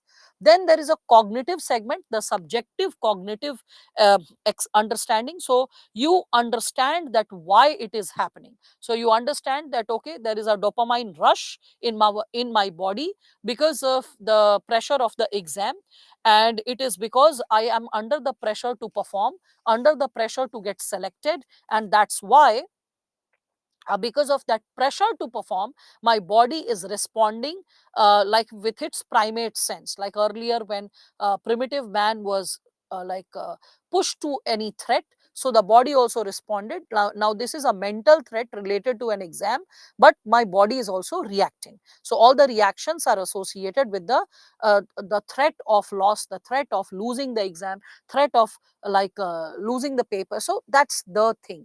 Rather than that, I have to be optimistic, I have to be hopeful. So in the moments of adrenaline rush and the confusion that an individual experiences, the tensed feeling that an individual experiences, in that moment the person subjectively tries to interpret, understand, think and understand what's happening and why is it happening. And when the person understands it's happening because of pressure of the exam, then there is, the person tries to cool himself, that it's okay if I'll be so nervous, so, palpitated, I won't be able to think properly, recall the answers properly, so let me cool off. So the person drinks a glass of water to cool off the feelings, to settle down the feelings, to cool the body, the heat of the body, which is leading to sweaty palms even on a cold winter. The possibility of, the you try to regulate that behavior, and then when you try to regulate that behavior, then you try to create a behavioral response or expressive behavior. So what you do is you ask yourself that should I fight the exam or flight or run away from the exam. So like there's no running away. I've prepared so hard, I've prepared for years together, I know the concepts well. All I need to do is calm myself down and recall the theories and connect the theories with the questions that have been asked. This is what is needed. With repetitions, several repetitions, and gaining that sense of clarity and confidence, I can build that possibility for myself. So when that is being created, when that is being built, okay, you start gaining that sense of confidence. And when you start gaining that sense of confidence, you are able to generate a lot of, we can say, you are able to generate a lot of clarity in terms of what you are you can create in the mains exam. You generate a lot of confidence in your paper, you have an optimistic outlook, and you are able to clear the exam. So the expressive behavior is associated with how you process the emotion. If someone feels scared and someone's like, I can't pass the exam this year, I'm feeling like nauseated, I feel like throwing up, I'm going to the washroom, goes to the washroom, actually throws up, again comes back, it's like, I'm sweating so much, I'll die, it's better to like write the exam next year, I don't know what I have eaten, what has happened to me. So the person is unable to regulate the emotion, and that person will not be fit as a candidate to even become an officer, because if the person is unable to regulate himself or herself, how will the person regulate the larger society, the masses, right? So when you learn how to regulate your own behavior, your own emotion, you learn how to fight back, you learn how to regulate your body temperature, you learn how to regulate the sudden surge of uneasiness seeing the question paper, you learn how to respond, how to do the time management, how to choose the words wisely. Okay.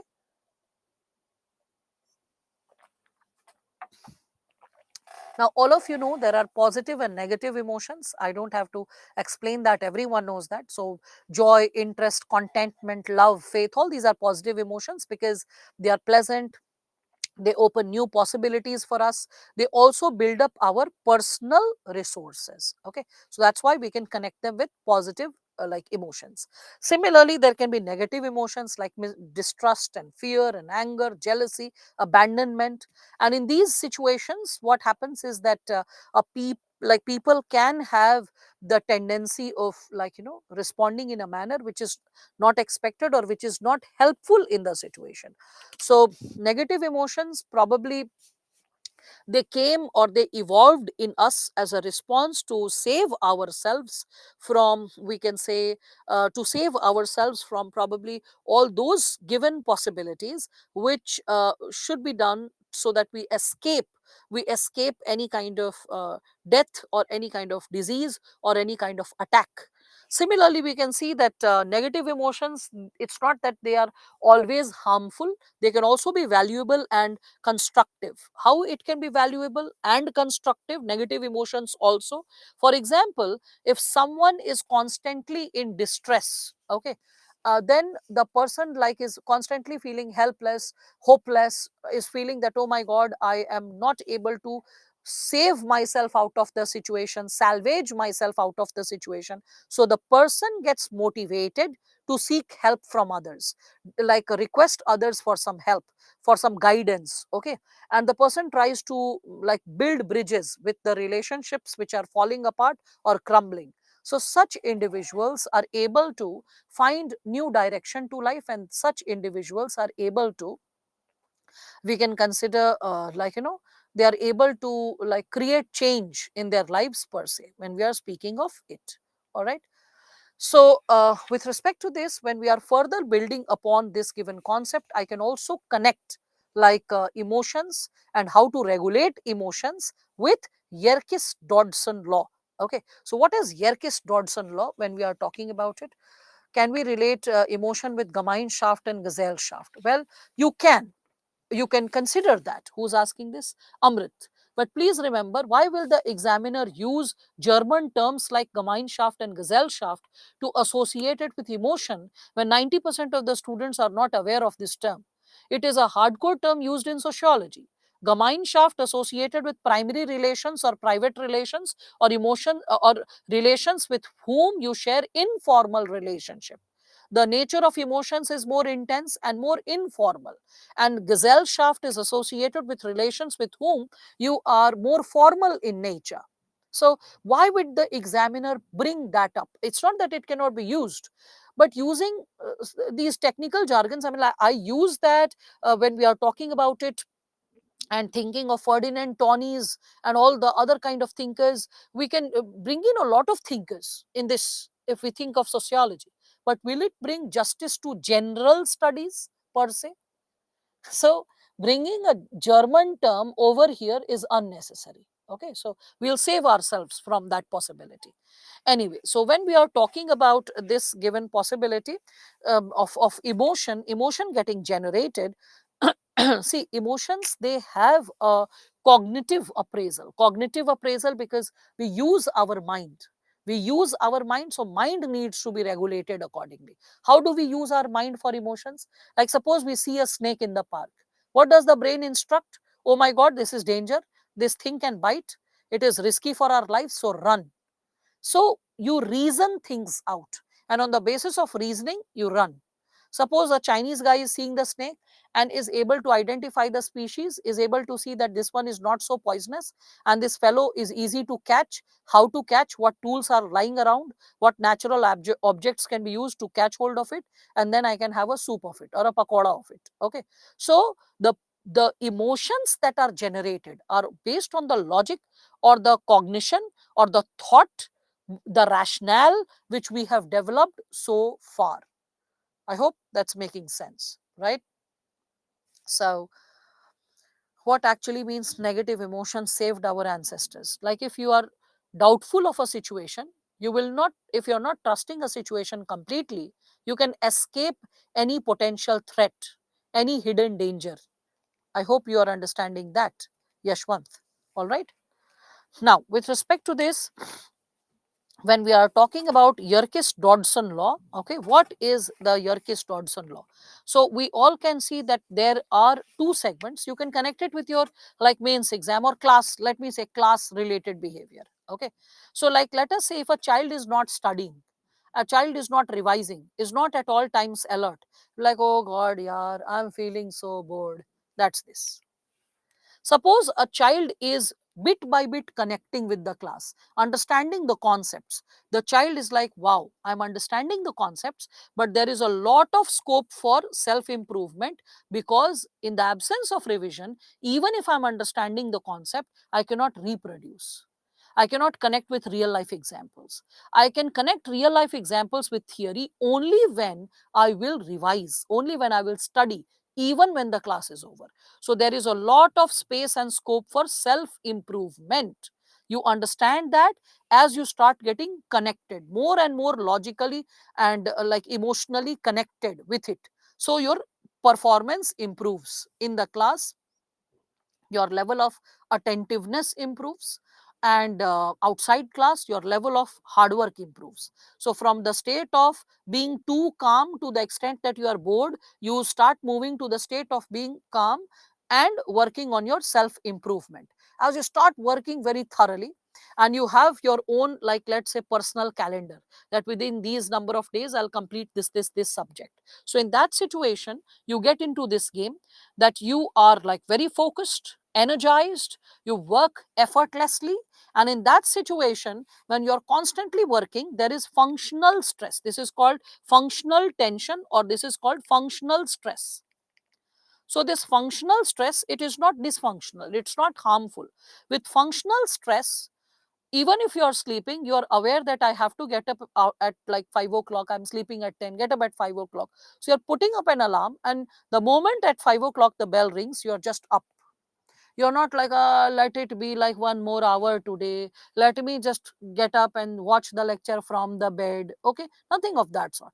Because there is functional stress. If I don't get up, I don't use the washroom, I don't brush, I'm not ready and sitting and noting down the keywords, I will feel lazy, I will feel sleepy, and I'll have to listen to the lecture again.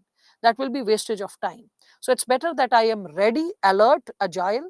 I have just brushed, I have, like, at least like completed my daily ablutions, I'm fresh, I've drank water and sitting on the table. So I will be better focused, I will like work effortlessly, I will be more energized. So that is your optimal performance. Okay, even in interview we say that. Don't be too relaxed also, because that ways you will start taking the questions of the interview board too lightly, or you'll be like, huh, what are they asking, or what is their level, or retired people, what will you ask, something like that. Okay, you need to have some functional stress, that yes, what is the question, what is the intention of the question, how the question is mapping my personality, what should be the best possible answer, how the theory I have learned so far, processed and internalized so far, can help me to arrive at the best answer. If you start working too hard, like 17 hours, 18 hours, and incessantly compromising with food, compromising with sleep, all this will lead to fatigue, exhaustion, poor health, breakdown and burning. So burnout will happen, and in that situation, you will be in a distressed mindset. Slowly and steadily it happens. First, it is fatigue, then you are exhausted, then it impacts your health, and then finally, there is breakdown and burnout when you are not even capable to perform or study. So there has to be the component of optimal performance where you are neither bored nor breakdown and burnout is happening. You are constantly motivated. And that happens when there is some level of functional stress, or there is some level of, we can consider, connectivity with what you are doing, when there is some level of motivation to achieve, motivation to perform, along with a clarity of the concepts per se. All right. So this is something which all of you need to work upon. All right. So this is it for today's class. So far we have been like able to get connected to this given subsegment. Let us continue with this discussion tomorrow. We'll be completing emotional intelligence for sure tomorrow, and then stepping to the other chapter. Okay, I'm not assuring that we'll be able to step to the other chapter, but this chapter definitely will get completed. There's a higher chance because emotional intelligence is relatively a smaller chapter. That's why I'm feeling that 1.5 to 2 hours and this chapter should be over. All right, so let's meet again tomorrow. Thank you so much. Take care, all of you, and study well.